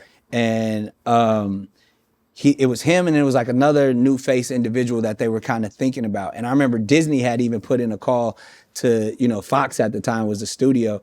And like, the funny thing, I don't know if it was Charles, somebody said, Independence Day, Will's biggest movie was at Fox. Like, get Will to call, Disney called for this kid. And I remember I was like, man, I don't want to call Will to ask him. Like, he had already done me so many favors in life. Called him, picked up. He was like, no problem, I got you. Made the call to the head of the studio, and he was like, this kid is real. Like, he's like, I know you got some other kids, but this dude is the real deal. And I don't know if that got me the job, but he definitely put it the didn't call hurt. It definitely didn't hurt. And so when that screen test went off, the rest is history. Wow. So how long did you have to practice to get that? I mean, because the drumming? Yeah. Yeah, we went to Atlanta about 3 months earlier. And I think we were training like 16-hour days, just different cadences. Yeah. You know what I mean? It was, luckily we only had to learn the cadences in the movie. Right. So I kind of understood, how it all went with the rudiments and the musicianship of it all. And it was just like, just getting used to marching and actually, because, they had hired a double for me, but I was like, I'm gonna turn my double into my drum teacher. Right. So we just would be everywhere, like from the campus. So you really to the dorm. you I really slept wanted in to the learn how to play the dorms. drum. You really wanted to. I wanted to learn how to play those 16 cadences. Yes. Because I was a cocky, individual. Yeah. I was like, I can't be talking shit up here and then you cut to the, like somebody else doing it. I was like, I want those wide shots, and if you watch them, like, I think it's mostly me drumming visually throughout the entire movie. Now, of course, the magic is they go back when post and they put the syncopation on it and make it look like I'm the nicest snare drummer ever. But like, long as I had all of the movement and the sticking and all of that stuff, and I think about, because people ask me, I just hosted the HBCU Aware Fest in Atlanta, and they had Clark Atlanta's marching band come out. It's like, what, you got it? Like, nigga, that was 25 years ago. No, I don't know anybody who can do the same thing for 25 years ago. But yeah, man, it's part of who I am now. It's in my DNA. A movie that didn't have the biggest budget but had so much success, and it's still, people talk about Drumline today. Are you still surprised? Are you surprised? Not still surprised, but are you surprised about that? It's still a fan favorite. Yeah, man. I think it was a solid story. I mean, it was a coming of age story. It's about an underdog. It's about a fish out of water. Like all the things that we love when it comes to cinema. And then, I mean, if you look at it, it's Top Gun with drumsticks. Yeah. Like, it's the same story. Yep. You know what I mean? Like, this maverick, this dude that just wanted to come in and show he got what it takes. Right. And the fact that it was rooted in a subculture that the rest of the world didn't know about, but we knew about. Yeah. You know what I mean? We felt like we was introducing the world to a little bit more of us. HBCU. Yeah. You know, talk about it. But that's even just Black culture in general too. And it inspired so many kids to go to HBCUs. Mm-hmm. And I mean, I was just talking to Will Packer about this, the other day, because obviously he did Stomp the Yard, we did Drumline. Yep. Like, hasn't been, like, the numbers actually increased substantially from HBC enrollment after those films came out. And it's just because we gave them what this experience at a high frequency could be like. You know what I mean? Mm-hmm. Like, you made education fun. You made being around your people amazing. So, to be a part of that, like, I think the only show that, or only content that did that before Drumline was A Different World. Yeah. And to be able to just say you were a part of something that actually made people want to go to school, can't be mad at that. And see, the thing is, like, because the bands are big at HBCUs. Stomp the Yard, the Frass and the Sorrows are big at HBCUs. Absolutely. And they're in the yard and they're doing their thing and they have the step shows. And it's like, Man, I want to be here. I would. If it really like, it's really like that. Yeah, that's what my 15-year-old now, man. I'm getting him. I'm trying to get him to go to Howard, and then he like, man, is it really like that? I was like, yeah, it's like that. Like it's a different type of experience. Yes. Than anything else, Yes. than going to a PWI or going. Or And that's no knock on the college. PWI. Yeah. But y'all don't get down like we get. Yeah, you have fun, and you actually even going to Howard, even later in life, I learned more about myself. Yes. And who the black man is. Yes, in this absolutely. One thing, society. I'm like, damn, we did all that? Yeah. We invented that? Yeah. We went here? You We walk did. out of there with a whole different level of pride. You absolutely do. Yeah, real You do. talk. The ATL movie. Yeah.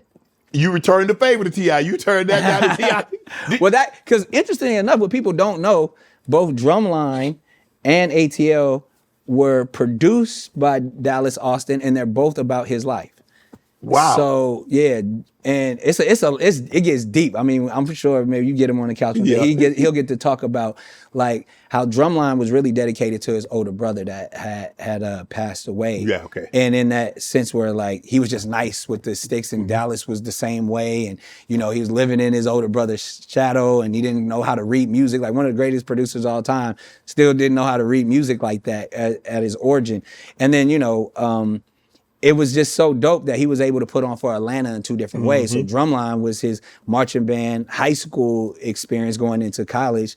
And then ATL was based off of this skating rink that all of him and his, like T-Boz from TLC, like they all grew up together going to this spot called Jelly Beans. And that's what the script was originally called because it was named after that spot. And then it eventually became ATL. But at the time, the reason why I didn't do, at the time was Jelly Beans that turned into ATL was because I got another offer for a roller skate movie that was shooting in Chicago called Roll Bounce. Right. But then, because that's when you get hot, like you kind of get your pick and choose of which movies you want to do. Absolutely. So I didn't want to do either really because I was trying to become a man, and I was like, all of these movies about young dudes, I want to give me a gun, I want to be a police officer. I was on that. But Roll Bounce was another Foxx movie, and they gave me an offer I couldn't refuse. Yeah, okay. So I turned down like the main roles and a few other roles, and I was like, is there a way I could just pop in? And they were like, all right, we can come in and we'll let you create a part and you can do whatever you want. Shouts out to Malcolm Lee, who's a brilliant director, allowed me to kind of just freestyle and do my thing.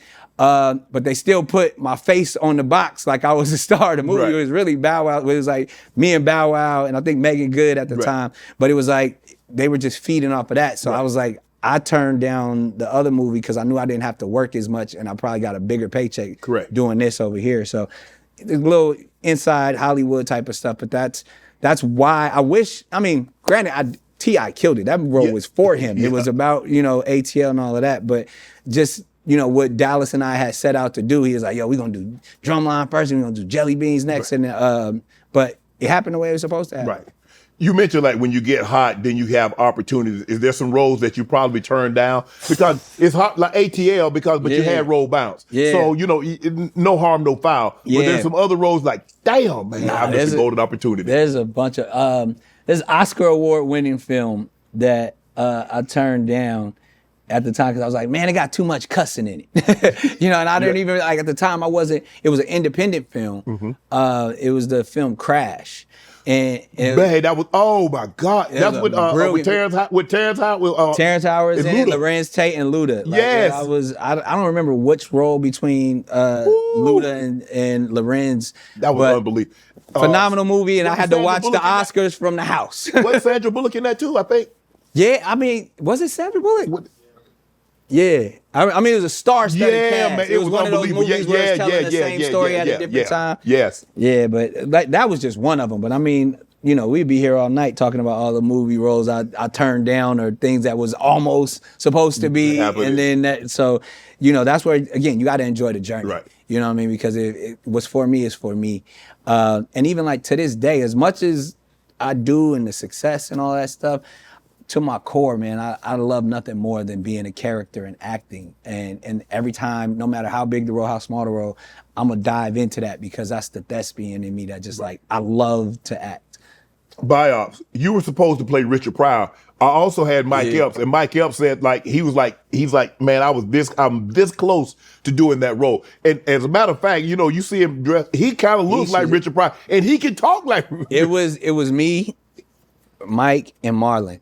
And yes, again, I had Marlon Wayans on. Yep. Screen test. We did the deals, and I remember to play. I don't remember who the third woman was, but obviously at the same time the screen test was with Richard and his wife. Those were all the scenes. Yes. And I remember it was Kate Hudson and Anne Hathaway, and I can't remember what the other lady was. Okay.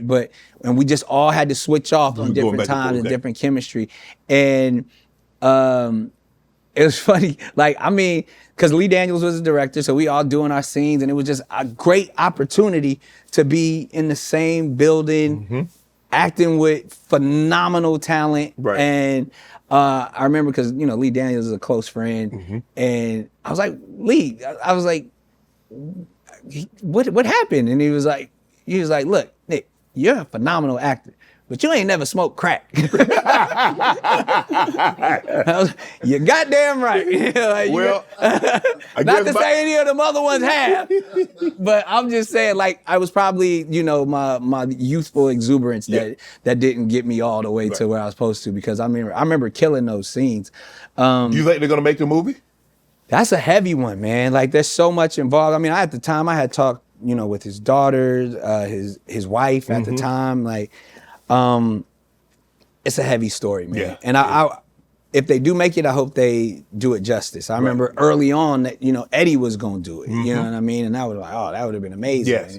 And I think, first of all, I definitely think Mike should have got it. Shouts out to Marlon, who's also a phenomenal. But Mike embodied that. He kind of looked at me. with a little makeup, he definitely gonna be looking like Rich. But whoever gets it, man, it's I've been attached to a lot of those different biopics, and those are tricky. You know what I mean? Because you have the admiration and the love from the fans, and if you don't do it right, they're gonna tear you up. Yeah, and you want to create your own identity too, because there's some people who play roles so well that that's all they become.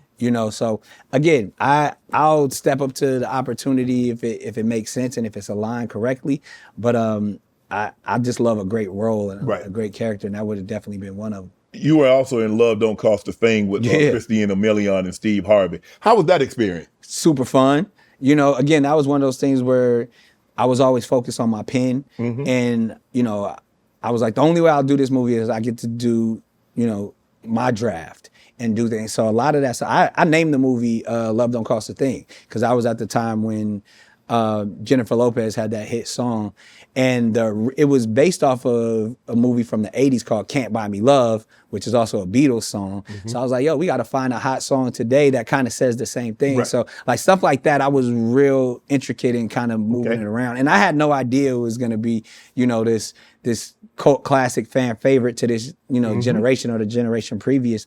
Because we were just like, I'm going to be honest, I did that movie for the check. And that's one of those things that was probably the last time I did something for a check, because it was like, all right, I could go do this independent film, Crash, right? Or I could go buy my mama a house, and I kind of did it for that. But also they gave me the creativity, and that's the space that I was on. I was all about writing, directing, and producing. So I got to cut my teeth on that, and it ultimately just came out to be like a cute little sweetheart movie that people grew up on and grew up loving. Literally and figurative, huh? Yeah. You ended up. Oh, absolutely. You know me, I'm focused on my leading lady. That's what I'm just doing my job. You're not supposed to do that, though. No, you are.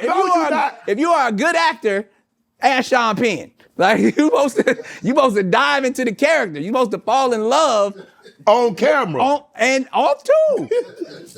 That's a sign of a great. That's one of them Hollywood secrets that people do not talk about, is that people will go do a movie and whoever that chemistry, they make it real. Yeah. They get a pass because I was in character. Well, Brad Pitt, you was in them draws is what you was in. Well, we saw that with Brad Pitt and Angelina Jolie. They do. That's what they do, man. And it's the best of them, and it gets to a space where if you really want that chemistry to work, you got to figure out where that. But then what happens when they break up? on to the next movie. But did she write a song make a song about you? That was so long ago. But yeah, it was a lot. You know, I was focused on being a gigolo and being that ladies' man. So I wasn't trying to be kind out here. I was a sniper in these streets. And I was young. I would do things differently. With many broken hearts, I apologize, but that was definitely probably one of the louder ones. And I wish, hindsight, sitting back in my 40s. You should have left alone. Just kept it on screen and then keep it moving. Nah, but it was a great time. We had an amazing young romance. If I would ask her that, you think she'd say that? I would be so interested to know what she thought. Because first of all, we were young. She had worse relationships after me since then. Okay. So I think I probably fared, and I believe she's married now. So I think I was probably one of the good ones. I would land on the good guy side with her. Okay. But I was outside a little bit. We talked about Chappelle a little bit earlier, but how do you get your name in the Chappelle show skit? Funny enough, again, we knew each other. He was big bro, and when I would see him outside of the comedy club, so he kind of always recognized my success and was really proud of me because he's like, "Yo, I remember you was just a kid like I was."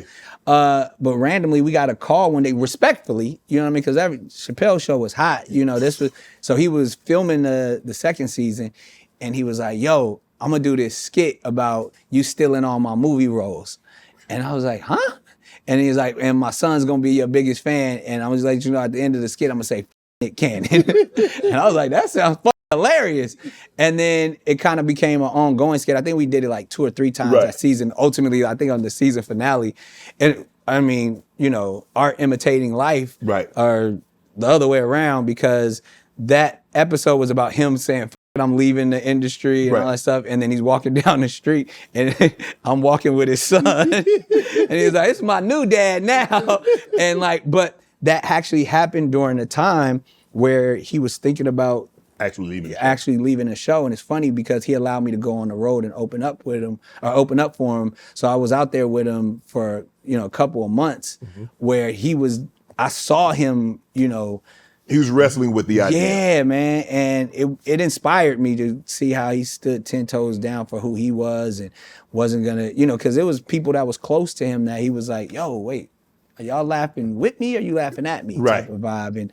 And I got to see him work through that and be next to my brother. And like I said, it inspired me even in the decisions that I made with my career, with, holding on to integrity and stuff. So I salute him for that opportunity all the way to just being a great example to this day. Well, I heard that he had a conversation where he's saluted Eddie Murphy received a Lifetime Achievement Award or something, and he says he's thinking about bringing the Chappelle show back.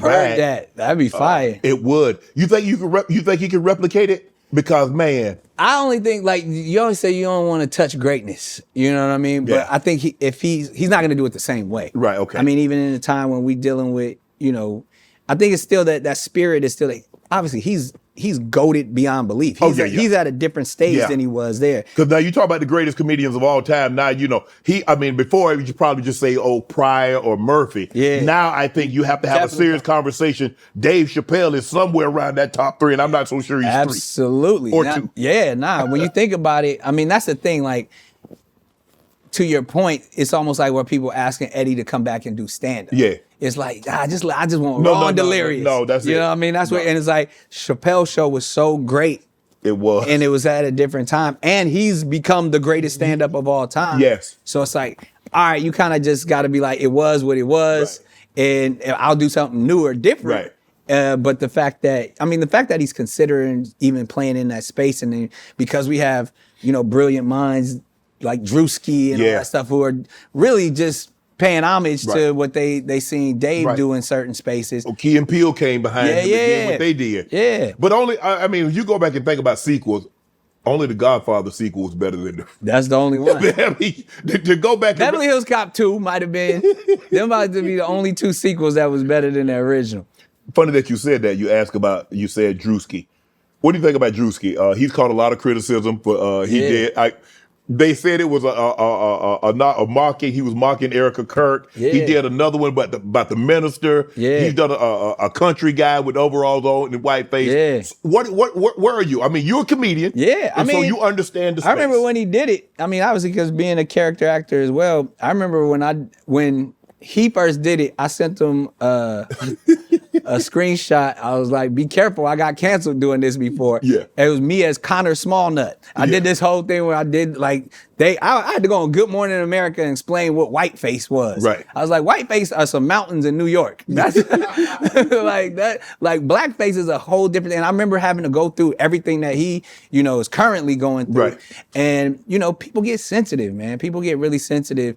But as a comedian, that's your purpose. It's to hold that mirror up into society and say, look, this is what y'all do. This is what y'all about. And that's when brilliance is operating, when somebody can make people uncomfortable but still make them laugh. I think that there was a time that probably wouldn't even got a passing thought, and people would. I mean, the comedians like you grew up listening to and that you grew up loving, and what I grew up with in the 80s and 90s.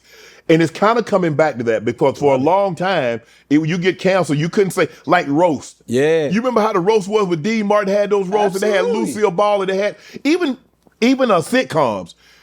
Man, what Archie Bunker would say on those sitcoms. Crazy. What George Jefferson? George Jefferson and Archie Bunker was saying nigga in primetime TV. With the two G's. Yeah.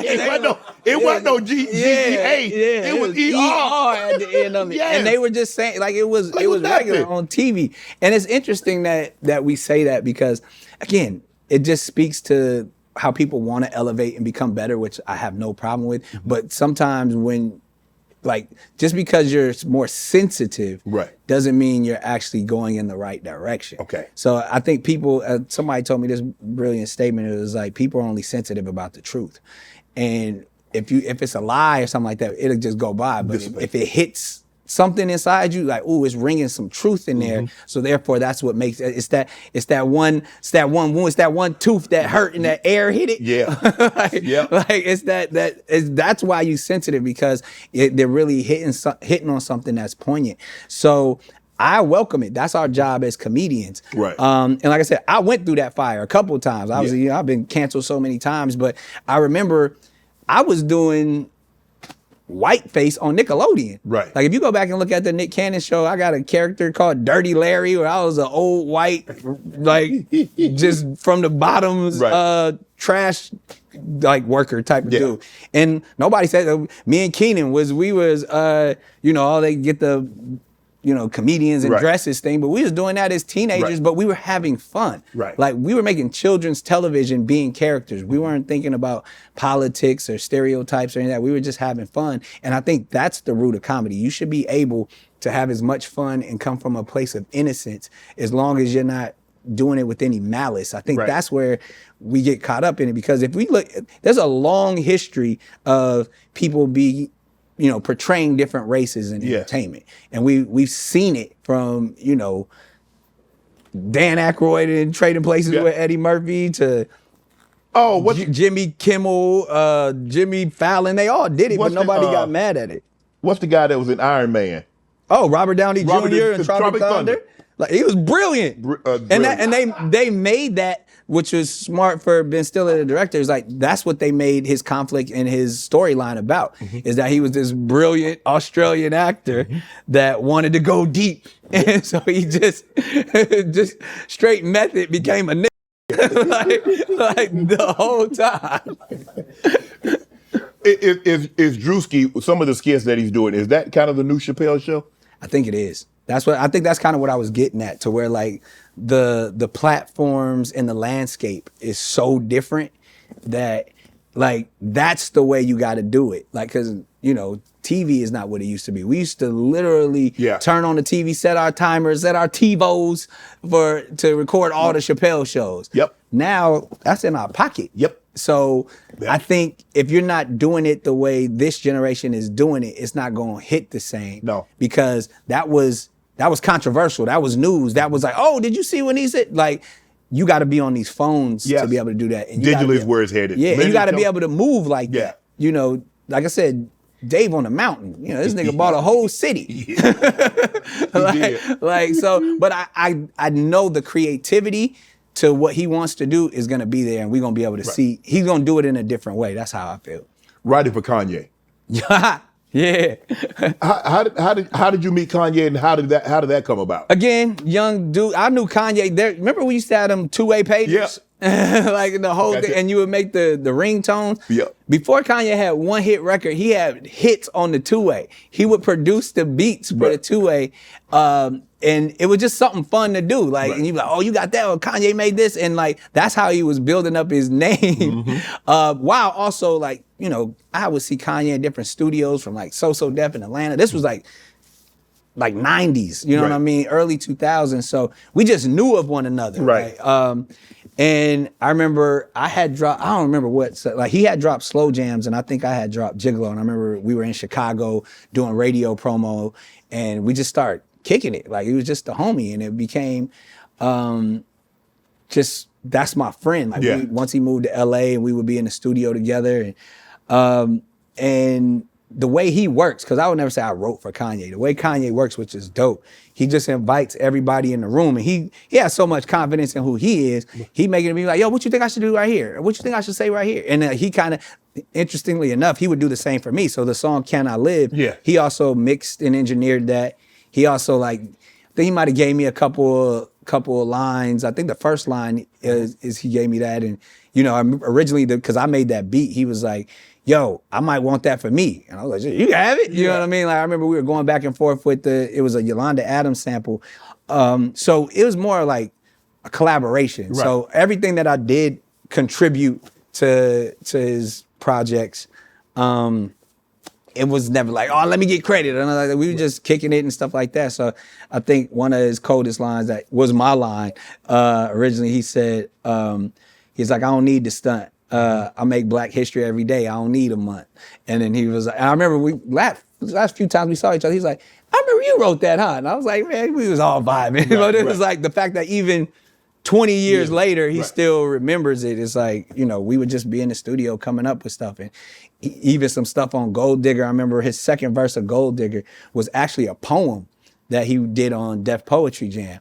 And I was like, yo, dog, this song is about that subject. You should just do that poem that you did on Def Jam as the second verse. He's like, that's right. And then like, that literally is the second verse on that song now. So it's like stuff like that, we would just be kicking it. But stuff that I don't know if he remembers or stuff that I forgot and stuff like that because we were together so much, you know, in our earlier years. And ultimately, and it's probably when I think about my music career, which I always like, there's so many mistakes that I made and different choices that I should have stood my ground on because I never took being an artist seriously. I was so focused on being a comedian and an actor. I just did music because I could and it was fun. But I remember I was gonna sign with Good Music before anybody else was on. I remember he was telling me about it and stuff. And I was so much in my ego. I was like, nah, I got my own. I got incredible records. And I remember, you know, at the time, Barry Weiss, who was running Jive, we were all on a call with Kanye. And he was like, so Kanye, he's like, I'll produce the music and bring him on and good and everything. He's like, Nick, you good? I was like, I got to think about it. And I'm wasting Kanye's time. Like he's Kanye at this point. Right. And hindsight, I probably should have just rocked along and went with my friend's label and tried to think I could have my own label. Are there any other artists you've written for people might be surprised about? I mean, obviously a lot of the artists that have come up under me that were signed to me, I kind of did. But I think if anybody would be surprised, and I purposely kept this a secret because I didn't want people to, you know, feel away about it. But it's like, I definitely, and it went viral again, so I can say is like a hit several times, is a record for Mariah. That I want to say I produced it and we wrote it together. Okay. It's a rap record, you know, that everybody was doing the little viral stuff too. And I remember I was just in our studio and downstairs just messing around, trying to come up with like an escape, you know, type of old school vibe that something like JD would sample. It was like, who can I run to type of vibe. Right. I was searching through all these old records. And then Mariah came in and was like, what's that? And I was like, something I was looping up on the drum machine. And then we just literally were having fun. Like it took us from the studio all the way to like the kitchen table, like joking, like line for line, like, like stuff like I should crack you in your forehead. The song was literally about a dude coming home too late, cheating, and the woman kicking him out saying it's a rap. So, it was one of those things like I was literally writing my own obituary. Right. But it was in a sense where it was like the woman got fed up, and I was just amazed, one, that me and my wife are having fun, not even thinking about it. Then it actually turns into a song that she places on her album. Right. Then it becomes a hit record. And I was like, wow. Like but so much so I didn't want any credit or anything like that I produced it under like an alias. And it's like, if you look on the record, it's called, what was it called? The Heat Miser. Like, and I was just like, that's you. That's me. So like, and I used that on a bunch of different records on that point, because I didn't want people thinking that, oh, he gonna marry Mariah now, he think he could produce and write her. Like, so, but it was just an opportunity of like, family fun more than anything. We were just in the house being silly, and it actually turned into a hit record. One of your biggest songs with R. Kelly is called Gigolo. How was that experience? How did you meet? We were signed to the same label, but he also had, I think Drumline had just came out, so he was a huge fan of that. Okay. And we were both signed to Jive. And, at the time, besides the controversy and all that, R. Kelly, even outside being an artist, was one of the hottest producers and writers in the industry. Sure. Like now it's hit records that we all know that people like don't want to say R. Kelly did it because of what it is. But he was just, he wrote You're Not Alone with Michael Jackson. You know what I mean? Like stuff like that. So Believe I Can Fly. Yeah, like, so I went to Chicago, and like the way R. Kelly would work, he would make you, he was like, you got to work for these hits. Like, and so he didn't care who you were, what celebrity, he would make you wait 2-3 days just in the studio doing nothing while God knows what he was doing. Right. But like, it was like, he would, and then I remember this story too, I told this to Charlie Wilson. He would play midnight basketball or basketball at 2 a.m. and make everybody from the studio, he had this whole private, hoop, and like, everybody had to pass him the ball. like he had to be Michael Jordan. Well, he in Chicago, so he Jordan now. Yeah, that's like, and it was like, this nigga had concession stands, like a DJ at 2 a.m. And you would literally see artists sitting in the bleachers waiting. I remember I saw this old black dude in a trench coat and a hat with these two ladies next to him. I was like, nigga, is that Charlie Wilson at the midnight basketball game? And he was like, I was just waiting for my hit. Like, he literally would just make people just sit around and wait while he playing, fake Jordan up and down the court. But he was like, everybody who was hot. So I got my turn, and it's funny the way Gigolo even happened. I was stuck me in his studio waiting all day, and I had to get back to New York. And I was like, I had the beat, but I'm waiting for him to, do the hook or whatever. And I was like, man, I'm gonna just come freestyle these verses real quick and I'm out. And I kind of left disappointed. And then like 2 weeks later, the head of the label called me like, man, that song Gigolo is amazing. I'm like, what the f are you talking about? Like, I ain't make no song called Gigolo. And then he played it for me, and R. Kelly had put the hook on. I was like, yo, that shit is crazy. And then that's the way it worked. We've done this with other people. Other people have had transgressions, but have done contributed great things to society. Yeah. And we've been able to say they contributed great things to society, but they did some horrible deeds. Yeah. Why is it that R. Kelly can't get that? I think he played in people's face one too many times. Okay. Because if you notice, originally, like even during that time, people kind of feel like, look, even before that, everybody knew about Aaliyah. Yeah. Aaliyah's album was called Age Ain't Nothing But a Number. All produced by R. Kelly, and she was 15. The world heard about all of they're married and all that stuff, and we was like, all right, we gonna turn and look this way, and, Right.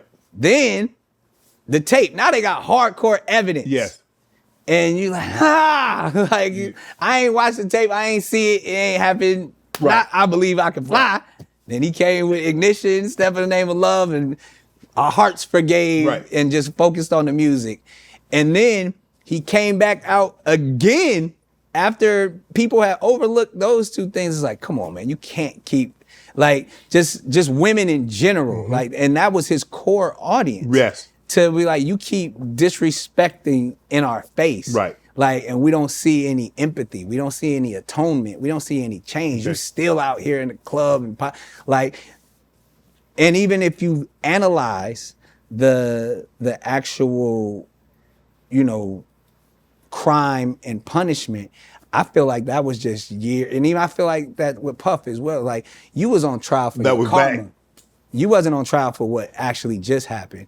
Like, that's that thing where so much time, like, you could have repented, you could have atoned, you could have made it right. Right. But you chose to play in people's faces. Right. I think, and I probably would think, you know, hindsight, they would probably like, I would have handled that differently, because there's a way to be like, oh, I'm sorry, or I apologize, or not, but to actually truly atone, like, that's a process that I've learned. Is Right. like, when you got to be sincere in saying, man, I was wrong. Yeah, I was wrong, sincere, and I'm not admitting that I was wrong because you caught me. Right.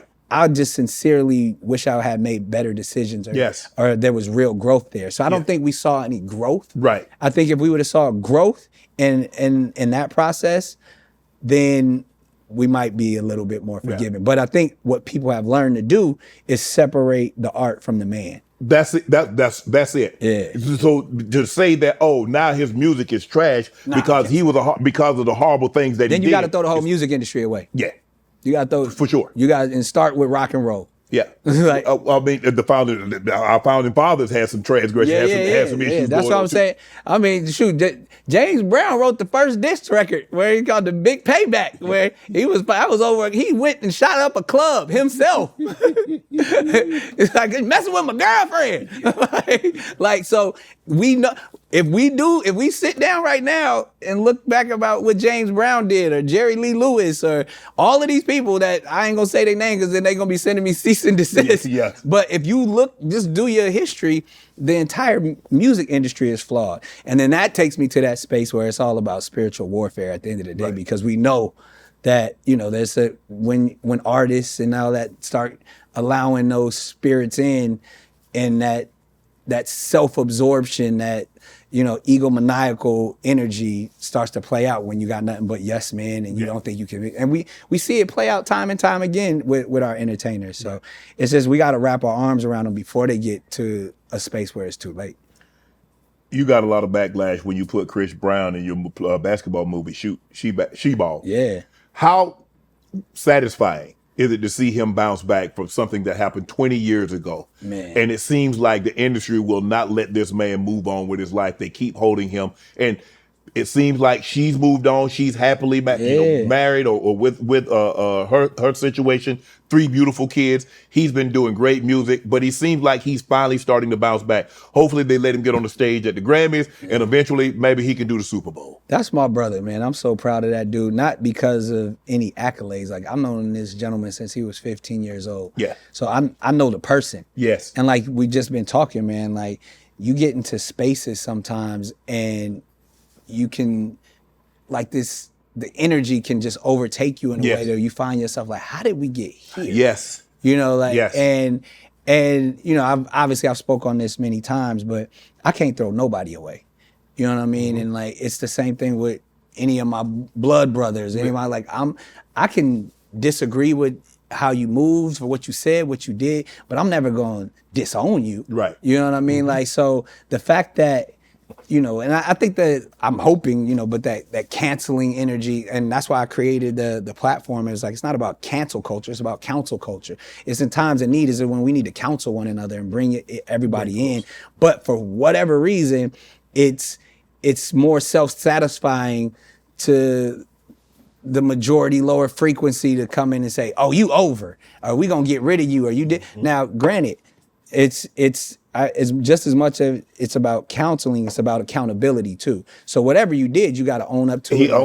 Got to own it. But if you don't atone in that process, then of course you're going to do it again. Yes. So the fact that we can continue to watch this young man rise and watch this young man win, and the talent is next level. Oh yeah. We're not denying that. Yeah. So the fact that I don't know, man. I just hope that we're moving towards a place in society that we can embrace each other with love and sincere compassion, opposed to like, you know, anger and fear and you know, detriment to someone's career because of whatever they've gone through. And I think if you approach things, and that's what I've been doing a lot of work, obviously, in the mental wellness space. If you approach it from like someone is, I don't want to use the word sick, but if someone is working through something in that way, you handle people who have an illness with more compassion and care than you do with someone that you see as a villain. Right. So when they start to villainize people and call people monsters and want to throw them away and do away with them, and you start seeing all this vitriol and venom in the comments, you're like, man, is that who we really are as a people? Because we're all one. Yes. So is that how we handle one another? Because we all gonna fall at some point doing something. So the fact that the few phoenixes that can rise and change and continue to make the world a better place through, whether it's through their music or through their art, or I commend those people. Right. Like you gotta rock with people that have made it through the fire and actually are on the other side and want to do better and can admit those spaces that they've been wrong. Like that's why I always say, like, two of my favorite people on this planet are Bobby Brown and Mike Tyson. Because we've seen them at the lowest of the low. And you see them now today, such a calm demeanor, such peaceful individuals, such full of love, and have redefined what they want out of life. Right. You know what I mean? So I kind of look at Chris in that same way, to where like, man, not every decision was the greatest decision, but if you know this brother's heart and you've seen the growth from where he used to be, man, it's a phenomenal journey, and I think he deserves everything, all the accolades and everything that he gets. And everybody who don't want to give it to him, fuck him. You know what I think, Nick? I think in all my almost 58 years of living, I think the one thing that we ask for us that we're not willing to give others: forgiveness, compassion, and empathy. Man. We'll ask for those things, but we're so unwilling to give them to someone. Man, that's gospel right there. I mean, that's really what it is. And I think a lot of that has to do, and going back to what I said, I love us as a people because we have been through so much. We've been through more than anybody else. But so we hold each other at such a high regard, because it's like it's kings talking to kings. It's queens talking to queens. So in that energy, like, we gonna hold you accountable, but I got to see me and you got to see myself. Like, it has to be something to where I'm not just gonna let it slide, but I know who you are, and you deserve the same empathy that I deserve. Right. You deserve the same care and compassion that I deserve. Usher and Chris Brown got a concert. You taking your people? Hey, go enjoy yourself. Nah, you going with them. You got to go. But first of all my people know them. So they know they ain't no action going on. Like, I think the entertainment, man, them two brothers, It's gonna be amazing. Everybody girl gonna get took. It's happening. But yeah, man, that's family. Like, both of those individuals, and like to see them at that highest level. You gotta respect and honor anybody that can operate at a high level in anything. Yeah. And then to see them come together. It's dope. Yeah. Man, you've been around so long, man, bro. You was in Aaliyah's video. You've been in 50 video, bro. You've been at it for a minute. I mean, I've been out here since the 90s. So yeah, so you got to, when I said 3 decades, you really been in this thing for 3 decades. Yeah, man. Yeah, I've been doing stand-up over 30 years at this point. Professionally. Like, almost, it's going to be 40 just if we count back, when I was really rocking with my dad and stuff. You are a really forgiving person. Have you always been like this, or did you have to learn how to become forgiving? Nah, I've always been that way. I mean, I think that comes from my grandmother, and like, even just how she raised us and how we move. Like, I don't hold grudges. You know what I mean? It's like that old Mark Twain quote is like, anger is the acid that does more damage or more harm to the vessel in which it holds than the one that is stored. So it's like, in that sense, like I don't let negative energy sit inside me. Like I can acknowledge it in a moment, but then I'm off it. Like I don't rock with it like that. You made a hit song with Future and Migos.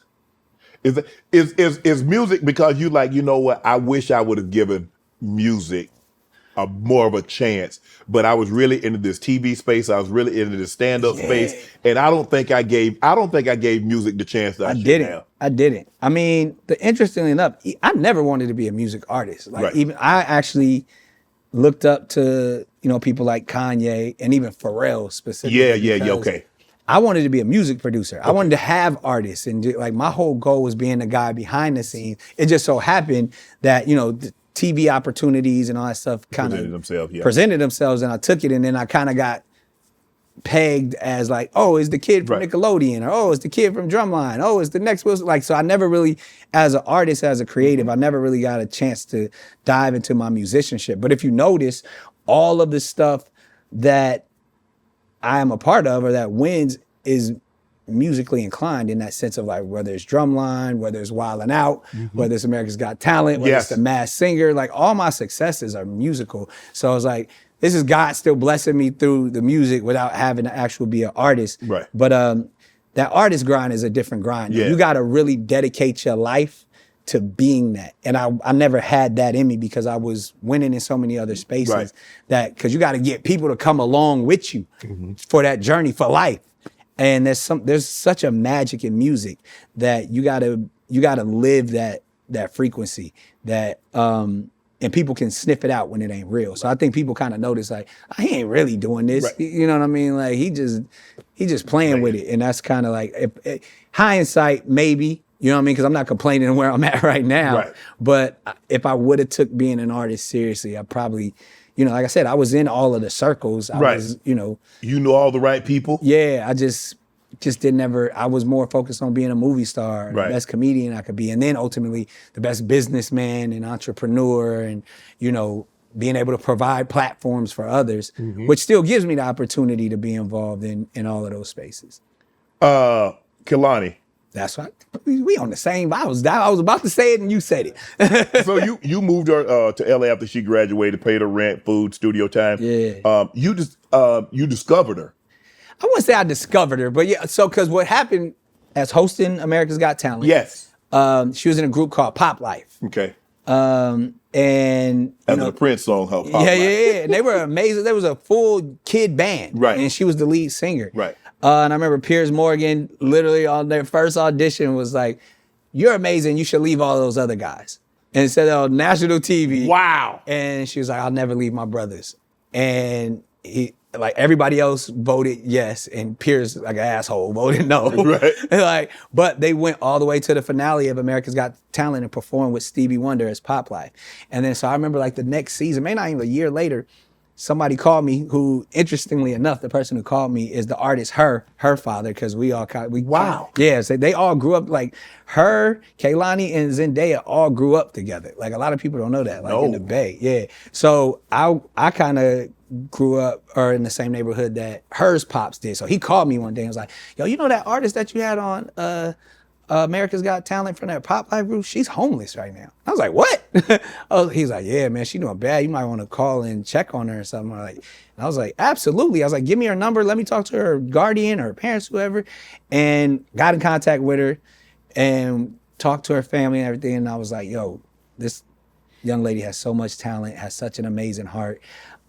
We all go in different directions," because she wasn't super down bad. She was still a teenager, but she just was in a rough environment, at a rough time, and stopped going to school and stuff. So I was like, "Look, let's make a deal. I promise you, if you finish school, I will fly you to LA and sponsor your career, whatever you need, you know, apartment, car, studio time, whatever it is that you could desire." And you saw that much in her. Yeah, man. And it was like, at the time I had a vision for a bunch of young kids. I had like signed, you know, all of these young kids that were pretty much delinquents, like doing bad, you know what I mean? And I was like, I just want to create give my studio Yes. to these kids who don't have the opportunity to make as much of themselves as they could. And they rose to the occasion and, went on tour and stuff. But then there was something about Kehlani that I saw. I was like, you deserve even more. You need to be elevated even more. Like, you're not part of a group. Right. Like, you're you. Right. And she saw that. She was like, I can do this. I'm rocking with this. But she's like, I have a whole different vision for myself. And I remember like introducing her to Wyclef and like all these different producers from like Music Soul Child's producers. When she was just a kid, I was like, she the next one. She got it. Wow. And she made me prophetic. Yeah. I mean, the mere fact that, in a group now, because you remember way back, I mean, you might start off in a group, but everybody looking to be a lead singer. You look at Jeffrey Osborne, he left LTD. Lionel Richie left the Commodores. All of that. Peter Gabriel, he left Genesis. Yeah. And so you when you look at it and you think about it like, well, damn, they probably like, and everybody in New Edition left and became their own success. Yeah, that's why they the greatest group ever, because they Trans Van, Bobby Brown, Michael, all of them. all of them went off, did their thing, and came back together again. Like, And still doing it. it's killing it. There's no group bigger than New Edition. You mentioned her. Yeah. They from that same. So did you didn't know anything about her, but they're from the same area. Well, I knew Gabby first, which is her. Okay. Yeah, and then her, like I said, her and her pops, Yeah. kind of got similar people from we all from Southeast San Diego. So even it was interesting. She was another one of those like child prodigies, 7 years old, playing this giant bass, and I'm like, yo, what we gonna do with her? So I put her in a Nickelodeon movie. And it's funny, I created this movie, Nickelodeon, when I was kind of producing a lot of stuff over there. And she played Angie Stone's daughter, which is, like, she was this little girl with this afro, but I put, it was her, Justin Bieber, and Soulja Boy all in their first movie. Like, and it was like a kid Nickelodeon musical. So I kind of always just had like an eye for talent and young people having it. And I wouldn't necessarily know what to do with them, but whatever they desired, I would try to open up those doors. And so I was like, oh, you got it. If you got vision, then let's rock. But I always try to focus more on people who not only just have vision, but they also got a plan. Right. And for themselves, because they say a vision without a plan is just a hallucination. Right. So in that, when you see young kids actually, it just reminded me of myself. The same way Jamie Foxx and Will poured into me, I had a vision and a plan. So when I see that in other young people, I'm I'm supposed to do this. Right. Other people did it for me, so I got to do it for this next crowd. Wilding out. How do you come out with that concept? And did you think, here we are 20 plus years later, it would still be going strong? Before I answer that, I'm glad you brought that up, because you got to come on the show now. Oh, next season. Come on, man. You got no. You know how to Jones snap roast. I don't want as long as Valentina on that cover. Bet. Say less. That's what I'm telling you. I was like, yo, I will come do any of your shows. I just need you on Wildin' Out, and I need you on We Playing Spades, because I know your spades. Yeah, for sure. So, but back to Wildin' Out, I had no idea.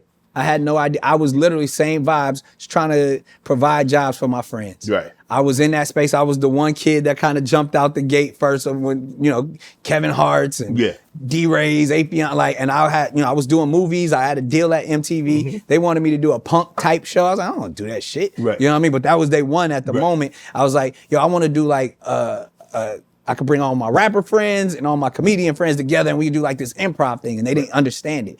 They didn't get it. So I was like, bet. I was making a little bit of money, and I'm crazy. So I rented a bunch of cameras, rented a comedy club called Kevin, and everybody like the time that was just around, just my friends, Chris Spencer, all of these people. And I was like, yo, let's just make this show. I want to shoot this tape so I could show MTV. And we shot it. And now I had a whole IP in my hand. Yeah. So we went back to MTV when they said they didn't get it. They was like, we love it. And I was like, I'm glad y'all love it, because I own it. and then like from that aspect, like you look, 20 plus years later, almost 25 seasons. And, it's a global phenomenon. We touring all over the world, doing it. We starting once again, we in LA for the Netflix as a joke festival, then to Brooklyn right after that, and everywhere in between. So we're excited that it's still going. I'm shocked. I definitely didn't think I'd be wilding out in my 40s, but it's good, man. And it's an introduction to a whole new generation with these streamers and stuff. Yes. Yeah. How much long are you gonna let it run as long as? I mean, do you see an end date or? I don't, man. What's crazy is because like people. I mean, even I always told DC Young Fly, when I'm done, you can host it. And now he got his own thing. Right. He probably don't even want it no more. Right. Like, so it's one of those things where it just keeps producing this new crop of talent, man. Yeah, and you got so many young new comedians coming up. Yeah, we become this conduit. I don't know this new season. I don't know what stars are gonna emerge. You know what I mean? Like, and that's the beauty of it. We out there constantly looking for whoever's next, and I think that's what kept its longevity because it was never just on my back. It was me trying to give opportunities to others. Man, I'm looking at you had Kevin Hart, Cat Williams, Pete Davidson, Michael Blackson, Corey Holcomb, Matt Rife, D. Ray Davis. And Matt Rife gave you his praise. I mean, I appreciate that. And Mojo. Yeah, yeah. I mean, how hard is it? I mean, because it's an entity in and of itself, it's not hard to get people to come on there now, is it? Not as much, but people still scared. 50 Cent. But it's like, I think because, especially when it started, like social media has changed everything. People were very protective of who they are. Yes. I remember the funniest thing, I remember season 1, we tried to do a skit. He was performing only. He didn't want to be team captain. T.I. was like, nah, man, I really live that life. I don't joke about nothing. And I'm like, nigga, now you doing stand up, but I mean, close friend. But you see the process of how people, because of social media and because of we've let the world into our lives, people can joke about one another and not take themselves so seriously, and that's what Wildin' Out was always about. So early on, I remember Fat Joe almost slapped somebody. He might have slapped somebody on one of the earlier because he's like, you can't talk about me, but. I think Wildin' Out has opened those doors to make people like, oh, I can laugh at myself. And I always say Wildin' Out is probably one of the most culturally diverse and like the only television show, we're equal opportunity offenders. You know what I mean? So we make fun of everybody like that. And it's because there's somebody like that across from you. We all hug it out at the end. So it's the only place where you can see, you know, someone from the transgender community battle somebody who's homophobic, and then they hug it out at the end. You know what I mean? You see somebody from, you know, literally with a yarmulke on, battling, you know, somebody with, you know, a turban like me or whatever it is, and they're making fun of those things, which are like, ooh, you can't even say nothing about that, you know? So it's so diverse, but it's so welcoming at the same time. And so that's literally, you know, my offering to society to be like, man, we can really all get along. We can have differences, but we can make fun of the differences, but then still embrace each other. But I've heard people say, look, there are people that they might come on and like, nah, you can't air that. You can't air me in this episode, or you can't, They do ask to take certain stuff out. But we don't. Especially now, because now in the new digital age, I got a little bit more freedom. Before I had to follow the rules of like MTV and stuff like, but now with, you know, being able to launch on multiple platforms like YouTube, Twitter, and, you know, all these streaming services, it's like, oh, we can say, we can cuss for real on Wildin' Out now. We can, so where things might have been offensive, you know, I think people have opened up in the space of comedy, like you were saying earlier. I think people want to laugh again. So that's what we came to do. Give me your Mount Rushmore. This thing is almost 2.5 decades old. Give me your Mount Rushmore of Wildin' Out guests, performers. Guests? No, performers. We can do performers and do guests. Oh, okay. So, I mean, when you say performer, you talking about like artists or like, do we call it cast performer? Cast performer. Okay, yeah, we'll go there. Well, definitely Cat Williams. Okay. Definitely Kevin Hart. Carlos Miller. And then how many? Rushmore got four people. Only 4. Me, goddammit. I think people forget I'm on the show. I think people forget I created the shit. I'm funny too. But you know what's amazing about, so amazing, I find it very amazing about you, Nick, is that everybody come on there. Hey, before they do anything else, they go get their shot off on you. Oh yeah, they go first. And I designed it that way to try to make everybody else comfortable. Okay. So, and it seems like I go through a scandal every season to give them something different. Like they take it off on you. Yeah, so it's either gonna be Mariah jokes, it's gonna be baby mama jokes, it's gonna be getting fired from America's Got Talent jokes. It's gonna be something.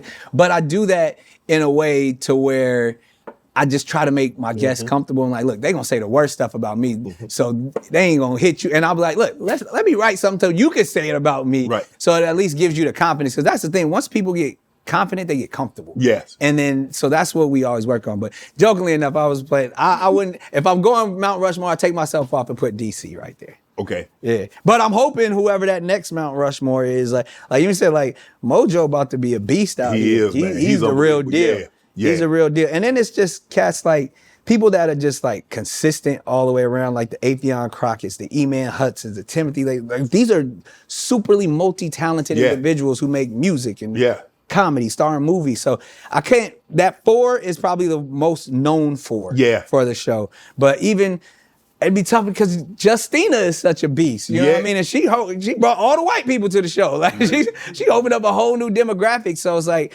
it's hard, but there's some phenomenal people that have graced the stage. And I feel blessed to be able to say I built a platform that allowed these people to shine. What about there have been some cast members speaking out like, well, we don't make a whole lot of money. They don't. That's like going to the Comedy Store and like, I ain't making, like, you know, they pay us at comedy clubs. They give, at the Improv, they used to pay you in food. Like, you get a $7 dinner. Like, but that's part of, it's not that's looking. That's part of the, Yeah, like, and they probably don't get into it. Yeah, your first season, you don't make a lot of money. Just like on SNL or any show that you're on. You show your value, you rise to the occasion, you're going to make all the money in the world. And it goes back to that Bernie Mac saying, I think it was like Bernie Mac told that to Tiffany Haddish. She's like, don't worry about, you know, being rich, just be funny. Right. You be funny, you'll make money. Yep. You know what I mean? And I think Wildin' Out is literally the stage for that, because you'll get booed off in your first episode. Right. You made that, you know, $1,200. It was nice knowing you. But then there's people who come back season after season and we can't even afford them no more. Wow. Like, and that's the thing, you know, it ain't that there's no love lost. You get fired, you just start making too much money. Yeah. Like, you got agents and managers and lawyers. We love that. Yeah. And when we got that, we'll bring it back to you, because you got to remember, when this show was created, it was never looked at as a success in its origin. It just lived to be successful, but we never had big budgets. They never promoted our show. You never saw Wildin' Out billboards and all that stuff. Like, they was focused on Punk'd. Yeah. Then they stole the concept and made Yo Mama. Like, and they was all like, then, you know, then they made Ridiculousness, and we outlived all of them, but they never gave us the budgets that they gave. Remember, you had MTV Crib, you had Pimp My Ride. Yeah, like those were the shows that they were spending money on. Right. So the fact that, you know, we never had a big budget, and even myself, like, it's happened season after season that I would sacrifice, you know, my talent fee to make sure others could get on and eat. Because that's the thing. You kind of, in that environment, you got, you know, you eat what you kill. Right. Like, the more shows, more episodes you got, you are never guaranteed more than one episode. Wow. Unless you became popular, then in your contract, you want, I want at least 10 episodes or however that works at this amount. And that's why I was like, it's been beautiful for me, because I agree with them. They should get paid more, because I'm not a part of that. Right. You know what I mean? Like, this our budget, your people negotiate, and whatever you comfortable with, we'll see you on the show or not. So I think even now, with me kind of having a little bit more autonomy, I do want to make sure that not only do I provide, you know, the platform, but as I'm going and searching for all this new talent, I want to help change your life. That's the whole goal, you know what I mean? But you got to rise to the occasion. So I think the people who probably, you know, that's almost like, they wear that as a badge of honor. Like, yo, I remember I was getting $1,500 on Wildin' Out, and now they selling out stadiums. Yeah, man. But it's like, I salute that. I watched that kid come up as literally a kid, and I wanted to give him a platform and a stage, because I remember being that kid. Right. And he took it and ran with it and far beyond, and who knows what stratosphere he's gonna hit, because he's a rock star at this point. 85 South is spinning off, as you mentioned earlier. Yeah. So is that what you really want? You want guys like, you know what, guys? You guys, y'all got to do your own thing. That's all I want. I remember when that whole I tried to sell MTV on the 85 South show, because they were like, we need more Wildin' Out. We do need more. Do you want to do? I was like, I don't want to do it more, but these guys are killing it. And I was like, you better harness them now, because They're going to do it with or without you. And they just didn't see the vision. Right. And I was like, and I remember telling them, because they was like, yo, you want to be a part of this? I was like, I'll support it however I can support it. Like, my platform is your platform, but that's y'all shit, and y'all killing it, and it's authentic. So, I mean, even the business people that they have behind them, they're all so, like, connected and share a same vision and really aligned. So I didn't even want to tamper with that other than telling the suits, y'all better pay attention to what they doing over here. And, you know, the rest is history. Did you fire Carlos at one time? You fired Los? That's what I'm saying. I didn't fire Carlos. Them people who got, and it was probably more what it was because Carlos is Carlos, and Carlos is Carlos all the time. Yes. So whether we feel like he literally said, Nick, these funny, like he would be making people uncomfortable. What that white man behind the camera actually doing? Like he would be saying shit like that, but we cracking up laughing. But it's literally people getting nervous. Yeah. And so there was that aspect of Carlos' energy, which we all love, but it made the network nervous. And then just like what I said before, we all got people, and I think at that time when we have a cast of 20. Right. And everybody's agent wants them to make as much money as they possibly can. Yes. So I think whatever happened, because I clearly wasn't involved, I was like, yes, I want Carlos here. And they were like, well, his agent wants this, and the people, and we played it up because the way I feel about Wild 'N Out, no one's ever fired. Right. You might not do this season. Right. But we'll get you back next year. You might go off and do a movie this season. You might be focused. It's an open door policy. And so we played it up where he's like, Nick fired me. And I was like, yeah, I did it. But I had nothing to do with it. But in that sense, I damn sure made sure that Carlos was back. And then when he came back, and we could afford him, and it could, however that ended up working out, I was like, yo, we got to make a big deal out of this. And we made a whole episode where he was the team captain and all of that. And because when they do Wild 'N Out, they have success in Wild 'N Out. Guess what? Now you be able to go on tour, do your own thing. 100%. You get to go do 400 or 500, 600 seat theaters and make money. And it's literally a launching pad. Yes. Okay. And that's the blessing that it. Not only will people see you successful in that way, because it's no holds bars in there. It's literally the gauntlet, and they feel like, yo, if he can make it there, he can make it anywhere. Yes. And so the industry pays attention to the people who shine on that platform, and more opportunities come. So whether it's from the network that we're displaying on, whether it's Paramount or Netflix or wherever that is, and then like you said, the audience recognizes. So they want to see. Yes. They want you created catchphrases on the show. You created a certain persona and vibe that now audiences going to come. They want to see 30, 45 minutes of that. Yeah. Not just hey, you going back and forth with somebody maybe 2 minutes or something like that. They want to actually see you do a whole set. 100%. And that's, hopefully we can continue to do that for many more years. Ownership of Wild 'N Out. You took money out of your own pocket. Own pocket. Shot the pilot. Yeah. And went back to them. Yeah. Is there anything you would do differently? No. I think that was there was a lot of people saying that I shouldn't have done that, and I mean, I believed in it so much. I think I was probably one of the first to kind of have ownership in what my IP was. I didn't really understand that back then, now as much as I do now. Now everybody owns their IP. Yep. So probably because I experienced a lot of frustration throughout the journey of Wild 'N Out of trying to do more. Right. Like I was trying to do the digital stuff before it was available to me. Right. I was trying to do restaurants. I was trying to do touring, and I never got the okay to do it. It was kind of like, all right, it's a corporate, so you got shareholders, you got people like you can't, there's certain things that you just can't do without asking permission. And I'm not good at asking permission. I ask for forgiveness.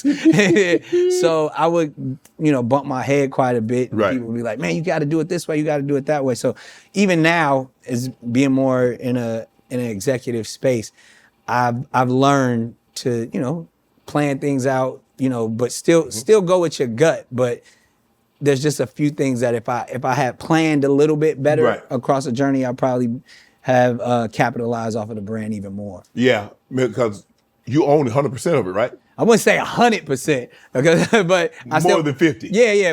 Paramount is always going to be my partners because, like I said, that's how the business works. Right. And I learned that early on too. Like 100% of nothing is nothing, but if you got some powerful partners that want to partner with you and they give you the majority share, then why not? And what happened was I did own the brand 100% few seasons back. And what happened, the executives at the time started looking at how successful it was becoming. And some lawyer, somebody realized, was like, yo, you realize he owns that brand, the moniker, the logo, all of that is his. And they kind of gave me a offer, a very gracious offer. Yeah. But they were like, look, we got to participate in this. You can't own this 100%, and it's on our networks and all that. So, had to break bread a little bit, and it was well I worth bet it. y'all was a little something. How much y'all want? And it was, and since then, we've been operating on that good faith, and Paramount has been, especially the Paramount of today, has been extremely gracious and been great partners in this next journey that we're about to take, giving me the autonomy 100%, allowing me to do whatever I want to do with my brand. But at the end of the day, them shareholders want their position and they little piece too. Right. Just to say, that's how you build. That's how you build companies. That's how you, when you have a network full of intellectual properties, it gives value to the entire thing. The Masked Singer, how were you able to not only host The Masked Singer, but also be a producer? Same vibes. I mean, you got to remember, I was the host of America's Got Talent. It was the #1 show, and I was the highest paid host, and I walked away from it. Right. And a lot of people told me I shouldn't walk away from it, but it was more standing on principle, standing on. Did you get burned out? I mean, no, it was another one of them cancelization periods that I learned from, Dave, that it was, I did a stand-up special. Right. And I made a joke that the network didn't like. Right. At its height. And I was talking about it on Howard Stern. He was like, oh man, they're going to get mad at you. They're going to make you take that out. They're going to make me take shit out. What they going to do? Literally, when that interview was over, the lawyers was calling. Like, nah, you can't take. And it was a simple joke, Shannon. It wasn't even crazy. I said, NBC stands for be careful. Right. And then they just didn't like the tone of the N-word or whatever it was. And we went back for months, man. It went from a position of like, they were angry that I said that and then to like, please come back. And I had already, stood on principle at that point. It's like, nah, you're not going to tell me what I can and can't say, especially that's something that has nothing to do with your network. Right. Like this special was on Showtime. Right. And I was on my pro-black, standing on a soapbox moment. Right. And so I stood on it. And by that, I kind of left the building with gusto. Right. And like I'm trying to go somewhere else so I can make another hit. And people were like, you'll never get another job like America's Got Talent, and the amount of money you were making, and that's like Howard Stern told me, Simon Cowell told me, like all the president of Universal Music, like you're making a huge mistake. And I was like, oh, you guys believe in that show and you don't believe in me. So I'm gonna show you that I'm the sauce. So we went next door to Foxx, and they were pitching a bunch of different stuff. And I was like, if I'm gonna be a part of anything, it gotta feel special. It gotta feel unique. I gotta have fun doing it. And turned down about like half a dozen different concepts before The Masked Singer came across the table. And I was like, that's it. And it was a huge hit in Korea already. Mm-hmm. And I was like, if I put my spin on it and we kind of bring it to America, I was like, it's crazy. Yeah. Like nobody else believed it. They were like, why would you choose to do this? Right. And so within the deal, not only when I chose to do it, like I was the executive producer as well as the host. And, we've been rocking for 15 seasons at this point. Can you tell like some of the singers in the costumes? Do you know who they are before? It all depends. Like most of it, no. I tell them don't tell me because I want to play it along in the game. Yeah, you would. Yeah. But like if it's Lil Wayne, like that's my man. Like how is Lil Wayne gonna get on The Masked Singer? You know what I mean? So I was aware. Kevin's crazy ass, or what I mean. Like anybody that's like my friend, like it becomes like this fun, inside circle vibe. But if usually anybody else, I would say I want to play along too. Don't tell me. Right. So that's kind of how we manage it. If I have to help book it, then I was like, even if I help book it, don't tell me what the character. Let me find out. Right. When it's gonna happen. So just because I love the game and I love the show, I love playing along.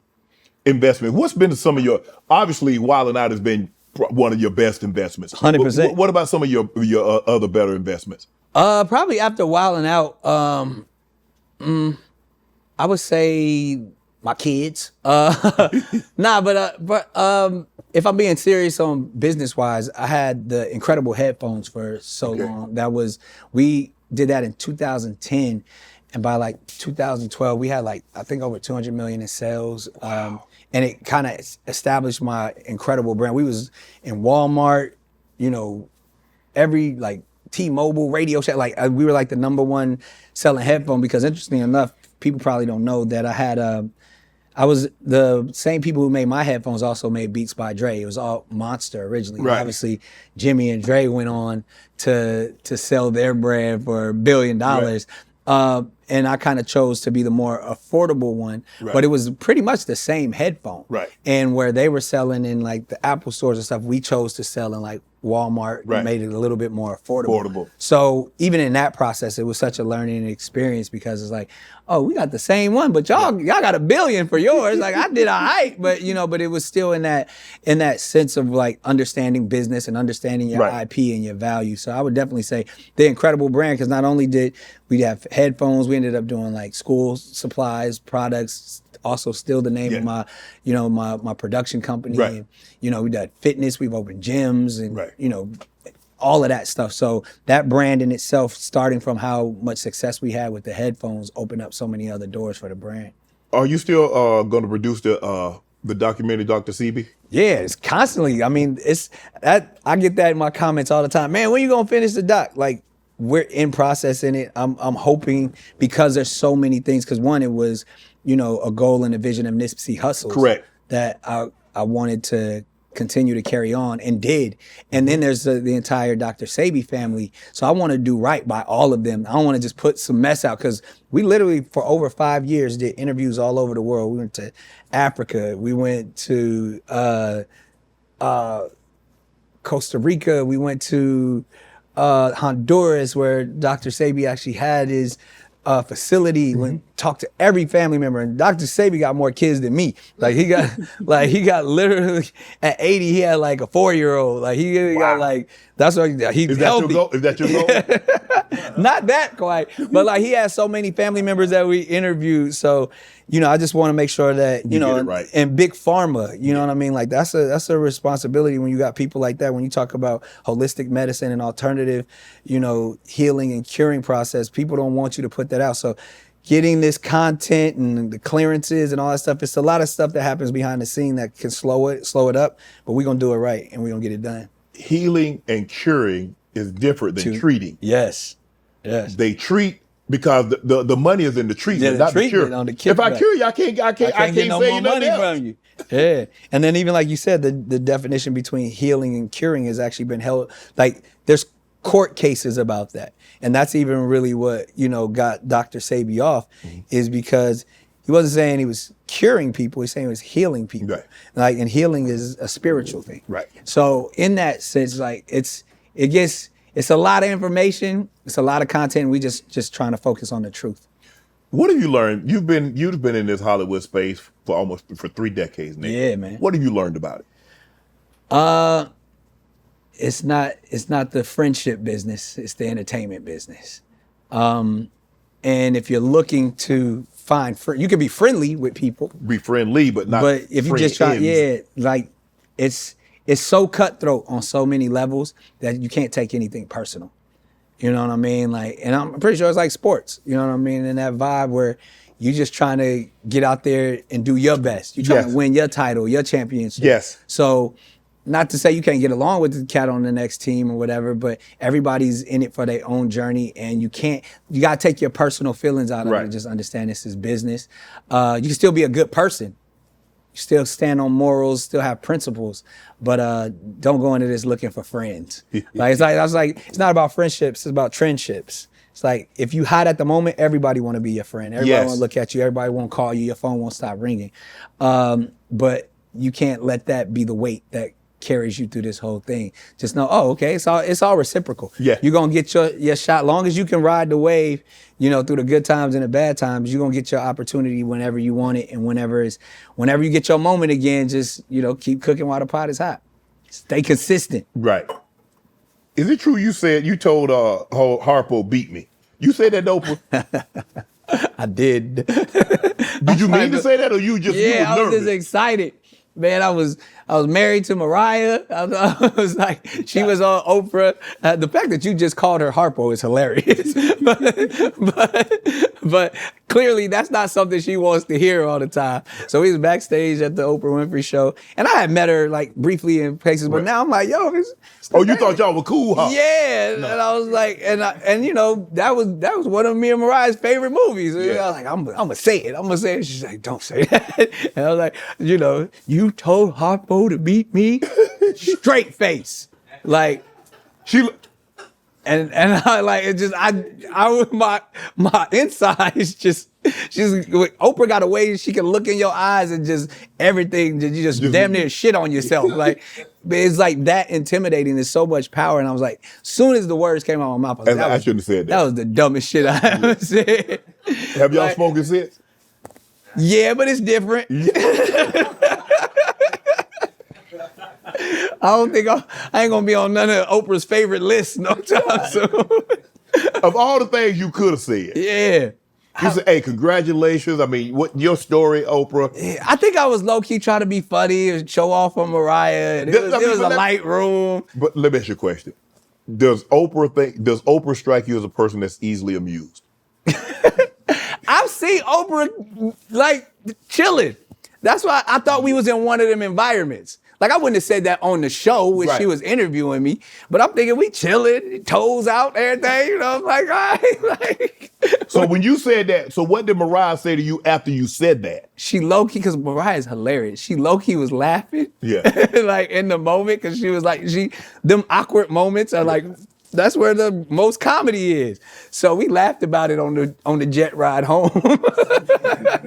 but she wasn't laughing in front of Oprah though. She was, she was like, you know, because she didn't think I was gonna do it. And she told you not to do it. She told me don't do it. And anytime somebody tell me don't do something, that makes me want to do it even more. Especially it's the comedian side. That's the because anytime they tell you can't say a joke, I'ma say it. You can't talk about this, or you can't talk about that. Say it, and that's what always gets me in trouble. Lord have mercy. The loquaciousness, talking too damn much. So now, are you okay being with a woman that makes more than you? Absolutely. I was married to one, but that was. I want to know. I need you to give me some notes of how you pulled that one off. So how does someone go up to Mariah Carey, who's one of the biggest at the time, probably one of the biggest stars, one of the two biggest stars in the entire world, and you walk up to her like, "I'm Nick Cannon. What's up?" I played it. I was being sincere. I was being who I was. I was a huge fan, like Mariah's #1 fan. So anytime I be in interviews and they asked me who my celebrity crush was, I would say Mariah. It got back to her. So the stage was already set. So I just, when I did get the opportunity, she's where did you finally meet her at? I finally met her at the Teen Choice Awards. Okay. And I told them I would not come to that award show unless I got to give Mariah Carey an award. And they said, all right. And then they set me up, and then she was like, I heard all those nice things you've been saying about me. Oh, you say yeah. I could make them come true. And then reeled it in. And then I think time had passed, obviously. Yeah. That was our first encounter. And then, you know, she was doing, you know, she was doing her new album and the videos, and she wanted me to star in one of her videos. And it was like the Touch My Body video. It was like, that's where the dude playing the nerd, like the computer repair man, I was like, I ain't playing that shit. Like, I'm like I'm trying to holler. Yeah. Like, I was like, kindly decline. But if you have anything else, maybe another single where I could be like a love interest or something like that. I think that's what I told her manager at the time. And then she was like, she liked that. Yeah. She was like, all right. She's like, not only do I want you to star in the video, I want you to direct it too, because she had seen like some of the stuff I directed. Okay. You know, we sat down at the Beverly Hills Hotel to discuss what we was gonna do, and never left after that. Damn. We went off to shot the video in the island somewhere, and you know, I was home. You got to think about it. A kid that grew up in North Carolina, you know, San Diego, bi-coastal. You bi-coastal, and you laying down in the bed, you like, excuse me. Mariah Carey right next to me. I had a couple of those nights where I woke up and like pinching myself like that's the one next to me. Like that's literally the fantasy is next to me. Now I'm about to swing on you. You let it go. I did. She deserved better. I think what it was with me and like, clearly doing all of the therapy and work on myself, I just wasn't, my ego, my manhood. Yeah. I spoke a good game, but I didn't feel like I fit the part. Yes. You know what I mean? Like I wasn't man enough to hold it down the way that I should, and my insecurities started to kick in. Mm. And before I got to those spaces where I was doing shit I wasn't supposed to, I think it was just, we were both wise enough to know. And even like, cause a lot of it started with like fatherhood, like, cause I wanted to be the man of my house. Right. And, her and I never had any issues, but the world, yes. the system that she's built, all of the different people and stuff like that, I felt, I don't want to say disrespected, but I felt underappreciated in that space, which then started to seep into, the family values and who I wanted to be as a father when I was like, I can't be here and be, toyed with in front of my children. Right. So I think a lot of that started to eat at me. Yes. And then so I started making decisions to be like, look, I want this to be an equally yoked journey, and the only way that I can do that is for me to kind of take a step back. And so that as complex as it feels, it's just like, I just wasn't ready. My insecurities got the best of me. If it was, you meet this person that you are sitting across from me today. Yeah. If you had met her then. Oh, absolutely. Yeah. I mean, just because I'm grown. You know what I mean? Yeah. Like I said, one of my biggest insecurities was like people never treating me like I was grown. Okay. So I was always trying to prove something. Like if you look at me. But you said it wasn't her that was, No. her surroundings. And it was just ultimately the world, whether it's the outside voices or people like if you look back at them times with me, like I was in these big oversized suits that didn't fit, like trying to be a person that I really wasn't. Right. You know what I mean? And that, nobody wants to be in that environment. You can never be happy pretending to be something that you're not. So it wasn't her. Our love was real, still sincere to this day. But I just wasn't ready to be that. I wasn't ready to play that role. Right. I wasn't ready to be that individual because I had a lot more growing and learning to do. Mm-hmm. And there's just so much that comes with that I just wasn't prepared for. The tattoo, you still got the tattoo or you covered it up? It's still back there. Come on, Nick, you can't do that. It's Jesus is on the top of it now. Jesus is hanging on to the M and the H. Have you ever had a relationship where they say, Nick, you got to get rid of that, bro? In what sense? Like the women that you were dealing with. Oh, well, you can't necessarily. You have to look real close, and ain't nobody behind me. But no, I'm saying, but they know they can't really see what's back there. But they know. But it's like I said, it's a Jesus. It's a whole mural of like, when they come Father, forgive me, for they know not what they do. It's a whole scene. So when she come up behind you and kissing you on your back, she can't see it. It's down here. It's covered up, but it's like it's incorporated. It's still Mariah can still see that it's in Mariah.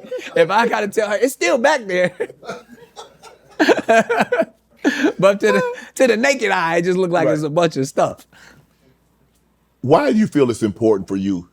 And because I've always asked, and I'm like, man, I was telling somebody I was going to talk to Nick Cannon, like, man, ask him how he pulled that off. So do you feel it's important for you to go ahead and be honest with the women? Like, look, you're not going to be the only one now. Honesty is the best policy. Honesty from every aspect. Like, if you get caught, because this is trial by error. I've lied a lot too, and I've never won in lying. Right. You know what I mean? Lying has always set me back. Yeah. So it's like if you really gonna be who you are, just stick your chest out, but do it respectfully. Correct. You know what I mean? Like that's the thing. I'm never out here trying to be braggadocious. Or, right. Try to get people to sign up for something they don't want to. I was just like, look, this is just who I am. These are my beliefs. I've lost a lot of good relationships, because people didn't want to go along with, my lifestyle. But I also, have no problem. I don't think I have any problems with anybody that I've ever dealt with because it's like I handle it with care, respect, and compassion. Yeah. And just sometimes we just, don't see eye to eye. Yeah, we disagree on certain things. But I try to handle everyone's heart, mine included, with as much care as possible. Would you ever spin the block with any of you? Yeah. Why not? What about marriage? Where's the Nick Cannon on marriage? I'm not doing that. You're not. So you done with the marriage? Yeah, I can't. You might have a situation where, okay, this is my lady. I don't want the government involved in my love life. Okay. Like that's all. Like that's a business contract that you got to uphold and legalities and I don't think that has nothing to do with love. That's like if we really know what the origin of marriage is all about. You know, that was the exchange of property back in the days and building empires and kingdoms and like that had nothing to do with love. Love and marriage didn't happen until 2 centuries ago. So in that sense, I don't need that aspect to create a union or a covenant with somebody. I know I have an alternative way of thinking about things that everybody can't sign up for, but I just don't go with what the masses go with it traditionally. I never had. You had a very interesting comment. You said, I'd rather be the side dude who knows everything as opposed to the main dude who knows nothing. Who's in the dark. Like, again, think about it. If I could choose and there's somebody playing with my emotions, and I'm up here looking like Boo Boo the Fool, or I'm manipulating the scenario. Again, that could be protecting my insecurities because I don't want to get hurt, and because I have been the side dude so many other times with people who are oblivious to what's going on. It's like, I don't want to be that dude. How could you do that? Do what? I mean, I'm about my younger years. Oh, okay, I was gonna say, but I ain't doing that now. But you knew she had somebody. And as a young man, we take pride in that. You did. Yeah, you did. Pac said it best. That's why I fuck so big. Like when you that was a badge of honor to be like, yo, I stole your girl. You know the name of the game. Your chick chose me. Now we can handle this like some gentlemen, and we can get into some gangster shit. like that's literally the bravado of the male ego. Like a lion is coming to your pride to snatch your chick. Do you get upset when your kids, your co-parent decides to move on and have relationships with someone else? Nah, I mean it hits your ego. If you're living in ego, that could hurt. Why? Because again, this was my pride at one point. But through a lot of therapy, you work through it to where like, yo, we just got to do what's best for the children. But there has been times, and even in my current scenario, I genuinely feel that I want everyone to be their best selves. I want them to be genuinely happy. So if you're not happy, does that include you? That's what I'm saying. If it doesn't include me, I want you to go find your happiness. Okay. So, but it took me a minute to get to that. Yeah, like I want what's mine, and I want to be able to show that I can, pull this off. And then when you realize that you can't, and that you are human, and that, you aren't God's gift to all women, then, you deal with it accordingly. But it definitely, it's a learning and growing process. I mean, one of your co-parent said she had a relationship with Michael B. Jordan. Did that bother your ego? Nah, one, because it was before me. Okay. And then that's the thing too. When you out here, you know each other for so long and different. Like, I ain't gonna blow my man's spot up, but I'm sure that's not the only person he and I have.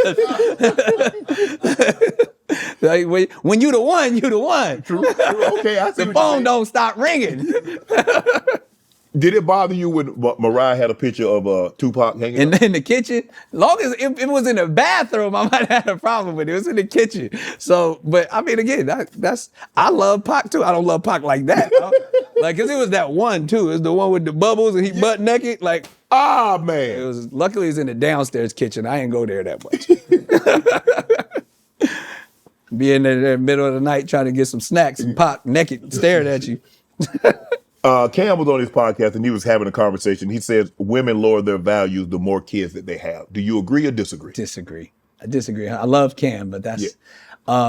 it also determines who she is. Yeah, but even on a clinical clinically, I don't think that's the case. Because first of all, not to get on a soapbox again, but we got to understand the miracle in the beauty in a woman being able to bring a child into this world. She can do it multiple times. Like that, if anything, that increases her value. But where do you place your value would be my question to Cam. Is like, because every mother of every single one of my children, I hold at such a high regard and look like, man, there's such a blessing to me to be able to give me this gift that I can't give to myself, but then to see how amazingly just well poised and how they handle mothering. Right. I could never do it. You know what I mean? Like, so to see a woman have multiple children and still be able to function and do all the things that she wants to do with her life, but still be able to put these children first in a way that I could never. Right. Man, that's invaluable. So, but I think if he's talking about like, do you think he's meaning like if you have more kids with different men? So like if somebody's married and they have 3 kids, okay, that's 3 kids. Right. But if she got 3 kids and 3 different co-parents, yeah, it depends where that stage is. It depends where she's like where he's seeking value. Okay. Like I understand what he's saying. Like if you meet somebody in the club and you looking for the nice hot young thing and she turns out like, oh, I got 3 different baby daddies. You might feel differently about her because of the setting and the stage you came together. But if you met that similar or same young lady at church, you're not going to think, because the value, the thing that she does well, mothering, the thing that she's got her family in an environment where she's trying to grow with them, you're going to have a completely different perspective if you met her at the club. I heard that's where you go to get them at, though. I mean, I don't know. I ain't been to church in a minute, though. I'm about to go. You might want to go. They in there. They heading back. There's an exodus of the club, and they all head into the church. Man, did you hear Dante Wilder's crazy story? I heard pieces of it. I mean, sometimes, I don't know if the CIA with waterboarding could have got that story out of me. Yeah, it was a little wild. Like what she did and how she kept. I don't even know. Is that possible? Don't start me to lie. I don't even say, she went and got the syringe because he. Like where you just keeping random syringes at? Yeah. Maybe it was a turkey baster. She went upstairs in the kitchen, got the baster, and I mean, I love the champ, but that's a whole different bout right there. Eddie Murray said, I don't know how to feel about Eddie, but Eddie said he got 10 kids over 3 decades. You got 9 kids that was born between 2020 and 2023, 5 within a 6 month. How the heck? It was a time. It was post-COVID. There was a lot of we had a lot of time on our hands. Damn. Hold on. You got 9 kids in basically a 3-4 year span. Yeah, I mean. So how many kids? I always tell people like this: at 30, I had no kids. By 40, I had 12. You got 5 kids within 6 months of each other. Yeah. From the end of June to December, there's 5 kids that were born that time. Are you done with kids or you want more? I would love to have more. I think. Who you gonna trick into doing that? Why I gotta trick somebody, Shay? Because ain't no way. They like, nah, you gotta give me a commitment. You gotta be here. I am a committed father. Hell, they're saying hell no. No, but in a sense, because you never, again, I don't believe I'm gonna have any more kids anytime soon, but even the current mothers of my children, what if they want to have kids again?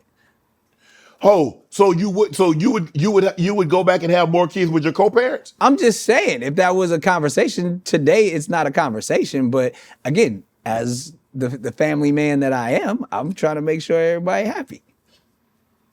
But what if they got, hold on. Are any of these women that you're a co-parent with, do they have guys in their lives now? Not that I know of, but maybe, I would say, I don't know. I would say, but definitely there's one that's definitely in a relationship. Yeah, which well, that's out of the question for you. I don't know what Mariah doing lately. Oh, my goodness, there you go. Mariah say she's busy. Hey, I could be busy too. Is that the true love? It seems like Mariah hit different than all the rest. That was my wife. That was literally my dream girl. Yes. And then the fact that we still have such a great relationship to this day. Right. I don't think you can't compare her to anybody else. Right. You know what I mean? And I believe I was truly in love with her and will always be in love with her. If you say, you know what, Nick, I think I want another one. I want another. Mariah want another. I'm giving her 3 more. We going all the way in. This man wildin'. Why did Cannon Carey starting 5? Let's go. Did she not want any more kids at the time, or you didn't want any more? Y'all was just. We wouldn't even talk about it. Like I think what we always talked about was having twins and our, like we a boy, not necessarily twins. We wanted a boy and a girl. Yeah, it just came as a blessing as twins. But I think that was like the traditional nuclear family, like boy, girl, dog, happy house. Like so, we didn't ever really talk about more after that. I think we were happy just with rock and roll. Right. With 12 kids, that's a lot. That's a lot. Bro, you got to have all these jobs. There's a lot of tuition, man. Yeah, that's a lot. Hey, you ain't stopping anytime. So how young is the youngest? 3. I got a lot of 3-year-olds right now. The man got 5 3-year-olds. 5 3-year-olds. So let me ask you, how old is the oldest? Ro and Rondo? Yeah, they'll be 15 on the 30th of April. You 40? How old are you, 40? 45. 45. Yeah. And you got a 3-year-old. Yeah. Come on in, man. No, God. Some young ones. I'm about to be 58. Ain't no way. And man, it'll bring the youthfulness, like you a little baby running around. Mm-mm. You good? Baby and daddy can't both be wearing diapers. That's a no. I feel you. Both of us in a stroller. Hilarious. But so let me ask you this. This is a very important question, man. I think our listeners are gonna want one. What type of father are you? Are you similar to your dad, or have you evolved dealing with the times that we're in? Because you know the way your parents probably were with you, you probably can't necessarily be. Because you say your dad didn't give you the belt or didn't spank you or anything, right? Nah, he did. I think as a younger kid, but like once we were so able you like to speak to each other and like I think I'm closer to like my father. You know, my father is a fun dude, like, but extremely intellectual and like just dealt with all his issues, and specifically with family, with conversation and talking it out and faith-based prayer. So I got a lot of that from him, but obviously the times are different and then my situation is different. Yes. So I would say I'm a bit, evolved. I always focus on, trying to operate with optimism and on the highest frequency, do the impossible and encourage, like my dad was always encouraged me in the same way that I encourage my kids. But I think it's the ability is a lot more prevalent for my kids to be like, yo, I could do it. My dad said I could do whatever I want. Right. Like I can become whoever I want to become. And I really try to open up those that new doors. kids also. Yeah. So Nick, you have daughters, right? I do. How many daughters you got? I got 5. Okay. Well, I feel bad for you if you had about 9 or 10. Yeah, now 5 I can manage. And again, who knows what the future brings and all of that. But right now, what if they bring I have home a teenage. Like Whatever you bring home, long as you safe and happy, I'm good. You don't want you don't want them to bring home somebody like you. I don't want them to bring nobody like me, but if that's what makes you happy, I'm not gonna get in the way of your happiness. And if he's not, that's the thing, I've always gotten to that space. Like, I just don't want to have to kill nobody for putting their hands on my daughter. Right. Like, that's the first and foremost. As long as you're good to her, you keep your hands to yourself. Right. I'm cool. So when it comes to my daughters, I ultimately think protection. Like, I just want to be able to keep her safe.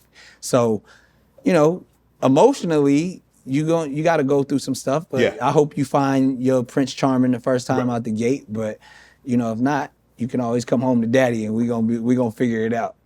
It's a different time because when you were growing up, there was no social media. Yeah. And social media has kind of consumed our kids now. Yeah. You have 12 of them, and now social media. How do you manage that? How are you going to? Because like you said, you got the older 2 are 15, so they smack dab in it right now. So how are you going to manage social media? We're doing it in real time. I mean, my daughter just recently went viral because it's so funny because the world thought the conversation was about something that it wasn't. It was really about 14-year-olds talking to. There was like a couple of kids online saying that they were my kids' siblings. Yes. Like, because that's my sister, that's my brother. So my daughter wanted to clear it up. Right. And we're like, I only have one brother like literally in her age group, all these other guys that are saying they're my brother are not my brother. Right. But the world took it, Shade Room and all of them took it as if that she was saying all of my children are not her siblings and she only has one brother. Right. So literally like the world jumped in on like some teenage gossip conversation and tried to turn it into something else and then that upset my daughter. So she was like, I didn't mean that. I said my dad has other kids. Like I was like, Monroe, you don't have to explain yourself to anybody. I was like, but let this be a lesson to know that you got to be very careful what you say on social media. How people will take something very small and blow it up into something that you don't have control over anymore. So be very careful on what you share. And she learned the lesson. And but I could see she was physically bothered by it, like, because she had never gone viral like that before, and she was apologetic to me and to her other siblings, and they don't know what's going on. So it's like, but it was a great lesson for my teenage daughter to learn, to where like you don't have to say everything that you feel on social media because people gonna take it and run with it, especially because of who you are. Yeah. When your co-parents, when they start to date, do you have to meet the father if he's gonna be? I mean, the guy that she's gonna be with, about the kids. Yeah, I haven't really had to deal with that yet. Like that conversation has come up, but I've yet to meet anyone. You ain't met nobody. Nobody. I mean, I met Mariah's little dancer boyfriend before. You call the man a little dancer boyfriend, man. Come on, man. I tell you, I'm still in my feelings, Shay. I'm still in my feelings. But he was always around. But you said you weren't ready.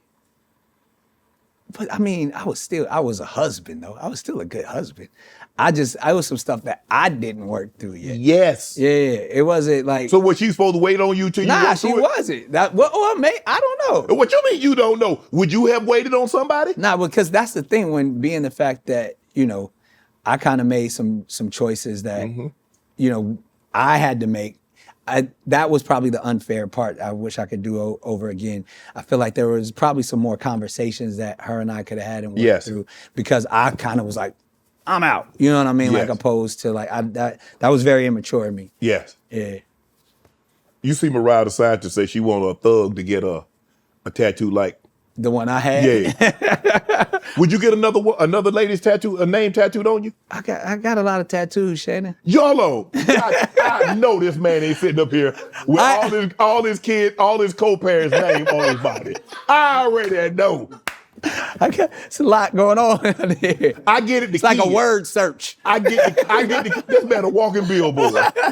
You get you a little pencil and go around and see how many names. The kids, I get it. I know you ain't got all your co-parents' name on you, Nick. Man, I'm a very creative guy, and I express myself through my tattoos. I'm just trying to figure out how you pull it out. I don't have nothing bigger than the Mariah tattoo, though. But the mere fact, so let me guess, they're all on the back, so they can't see it. Now, I mean, they're in various places. At this point, you kind of let them choose where they want their name to be. Get your real estate. What part you want? ASAP and a Riri say they gonna catch it. They gonna catch you. Oh, they going fast. I see they popping them out. Yeah, they got 3. Yeah, in a short period of time. I don't think. Like I said, I made it all through my 20s up to like you got 30. So basically, you got 12 in a 10-year period. Yeah. You do realize that's like 1.1 a year. Yeah, it was happening. I think that, like you said, the craziest statistic is 5 and 6 months. I was like, God, what is? You got a hell of a sense of humor. Like, so let me ask you this. The first one came and say, Nick, I'm pregnant. I celebrated them all. That was he's like, okay, baby, go out and get a bite to eat. Yeah.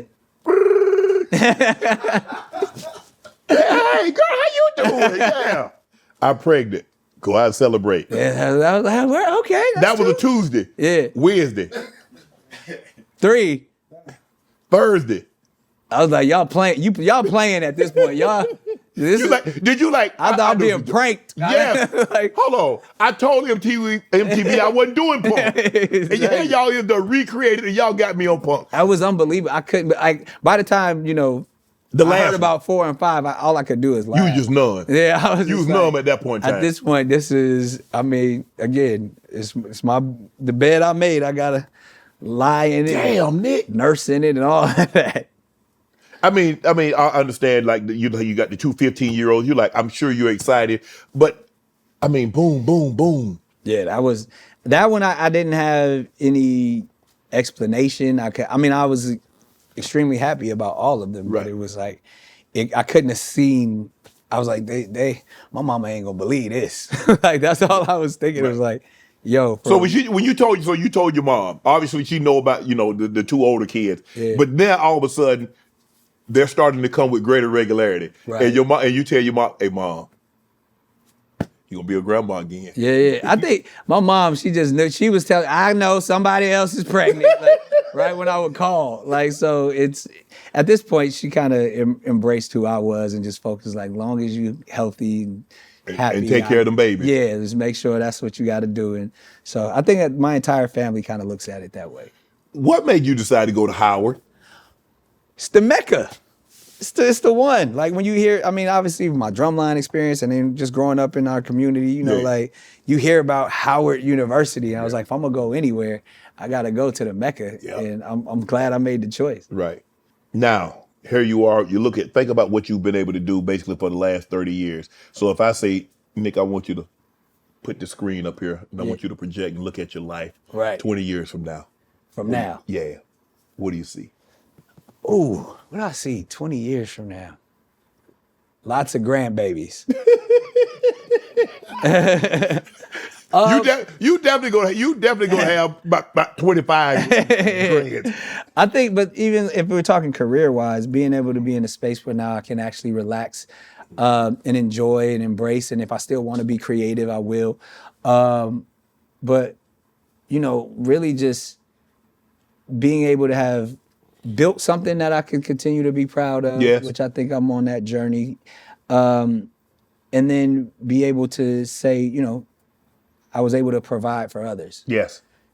Professionally and personally. Yes. I think that's ultimately what it is for me.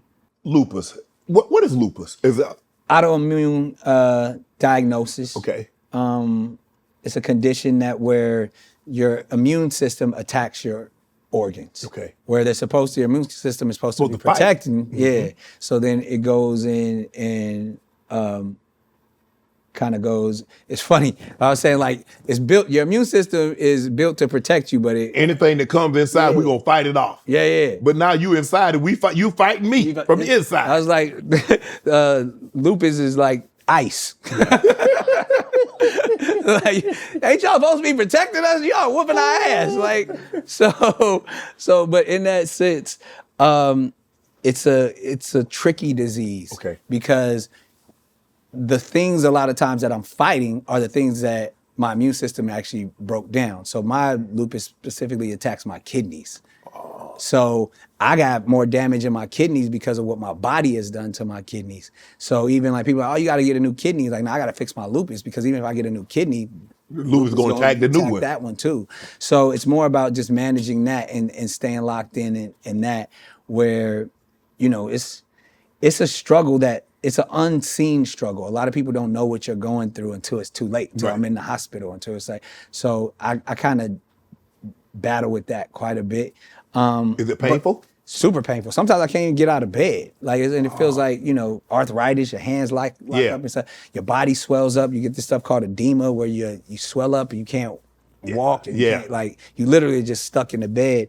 It was like, all right, this is going to be one of them days where I got to just rest and take the medicine and all of that. But is there any known cure or treatment? They're finding them. There's a lot of stuff. There's a lot of medicines that I've been taking over the, last decade or so that are, they're doing great work. Okay. They actually are, they did me justice. They keep the flare-ups at bay. You don't have the flare-ups with the same regularity maybe that you had before these medicines came. Yeah, and they give you like these infusions that are like almost like chemo that like kind of they'll take you down, but when they bring you back up, you're even stronger. So it's just stuff that like I've had to do a lot of research, from the medical field to holistic ways to Right. like, you know, you get your diet right, certain things, you get the proper rest and recovery. I feel like the more, like people always like, man, why you still in the gym and stuff like, I feel like I'm at my best when I'm in my best shape. Yes, Like I okay. feel like the lupus is at bay when I'm in the gym 5 times a week. And, you know, so that's what keeps me going even in that space, Okay. because as soon as I take too much time off from the gym or start eating horribly, then flare-ups come right away. And then you never know when that one flare-up can do the ultimate damage and Yeah. stuff like that. So I'm just trying to prevent as many flare-ups as possible, and then, you know, keep the damage that has been done, kind of keep putting the Band-Aids on that stuff. Is there a type of what foods causes the flare ups with the Processed food, Oh, you know okay. what I mean? Anything that got that plastic in it, those preservatives, Right. and like all of that stuff, gluten, all of that stuff Right. is just stuff that they always say, man, like 90% of the stuff that's in the grocery store today wasn't there 100 years ago. Hell, I don't believe it was there 20 years ago. Yeah, and it's just like the stuff that like we're consuming plastic. Yeah. And that's that the body knows it. And so I try to get to the space like food is fuel. I'm trying to eat to live. Yes. And And not for enjoyment. yeah, and I'm not living to eat, you know. Right. So it's like if I could put only things in my, and obviously we all gonna, you know, have a little Yeah, have something every cake once in in- here and there. Yeah. But it's like I got to put more fuel in my body than I got to put trash in my body. Right. You took a narcissist test. What did the test tell you? That I'm a narcissist. But this is the thing. I'm gonna say it. And this a psychiatrist, one of my personal friends, is well decorated and known in this industry, said that the majority of people in our industry have the same thing I do. They're narcissists too. If you operate at a high level, Yes. and you know we'll name names. Like I even take you through the process of, and I'll ask you some questions, some of the same questions they Yeah. asked me. But if you think about it, I'll say this: people like Muhammad Ali, you know, Michael Jordan, Yes. Beyonce, Oprah. I Yeah. said it. Yeah. You know what I mean? These are high functioning, you know, high value, self-importance. They always say like being loving admiration Yes. and being focused on being successful. Yes. These are all traits of NPD, and these are, so every president we done ever had, every man standing in these pulpits in front of these congregations, like everybody that are exceptional. All of those people could be considered narcissists. Wow. You have Steve Jobs, all the people that like all of these people who have given us the things that we love, whether Yes. it's entertainment thing, they have all of these qualities. Now, because it's a spectrum, where you go to that space where it becomes unhealthy and toxic Right. instead of tonic is wrath, you know what I mean? Anger, Yes. rage. Yes. I didn't test for any of those. I'm a laid back dude. I don't have those. And then it's even in that sense where a lot of people where it becomes a problem, which I do have. This was a lack. I'll say I do. I have empathy. Extreme narcissists have no Lack empathy, of- and that's where once I accepted that I was a narcissist, the balance became is like you can still have all these narcissistic tendencies, but long as your empathy level is equal, long as you can self-evaluate where your ego is getting to, because the spectrum goes from confidence. We all love confidence. Then Yes. it goes very confident to arrogant, very arrogant to narcissistic. So in that sense, I had the self-importance. I believe their entitlement. You know what I mean? I believe I'm chosen to do certain things. I love admiration. I love attention. Like these are those things. So I would say if Shannon Sharp were to take the test from the DSM, the Diagnostic and Statistical Manual for Mental Disorders, the number 5, it's the DSM-5 right now. I believe because of how you know, from all the Super Bowls and all the success. I believe so too. Yeah. You would be a narcissist. It's just been weaponized, and especially in relationships. Because as soon as somebody has an upper hand in a relationship or does mistreat somebody or manipulates, it's like, oh, you're a narcissist. But it's like, if we all come from that sense, how can we have the equal amount of empathy that we have for, you know, self-importance that we have? I think some of the greatest people in the world have had to figure out that balance. Yeah, I agree. The best advice you would say, and we're going to get you out of here. What's the best advice you received in your career? Whew. I hear that question a lot. I can tell you how I used to answer it, and I don't believe that anymore.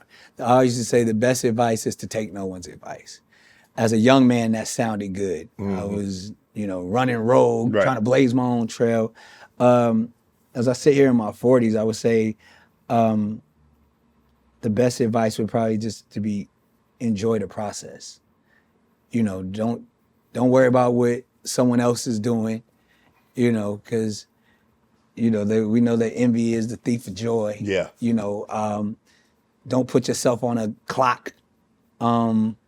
Just embrace every aspect of it, because we ain't getting no younger. Right. So I think I went from like, I'm gonna do my own thing, I'm gonna blaze my own trail, to be like, I'm gonna just take my time. And, Right. Hopefully this thing continues to pan out the way that it has been. I mean, I do, whether it's my narcissistic nature or not, I do believe there's a calling on my life. I do believe that I have a purpose, and I believe that purpose is to make people smile, is to be able to be a relief and comfort for others. Right. And I've been able to do that, so, and I only hope to continue to do that and enjoy the process of that. Before we wrap, is there anything you'd like to promote? You got a book? You got a movie? Man, I always got some of that coming, but mainly, like we talked about it, man, this new journey of wilding out. Like we on the road, we discovering new talent.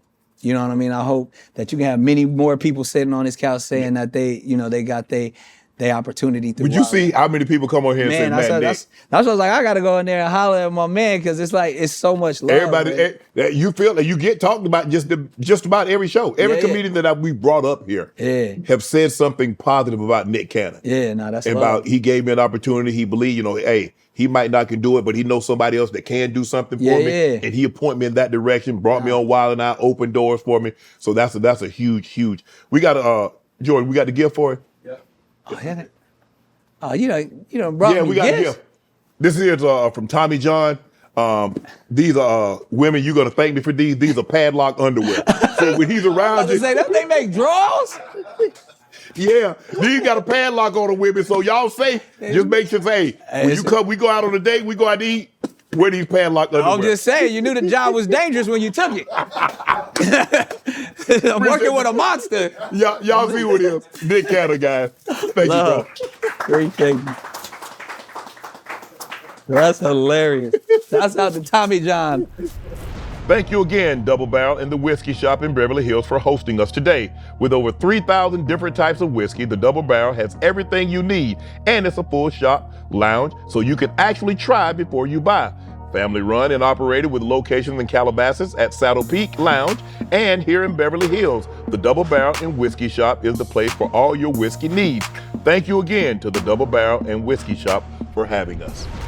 All my life, been grinding all my life. Sacrifice, hustle paid the price.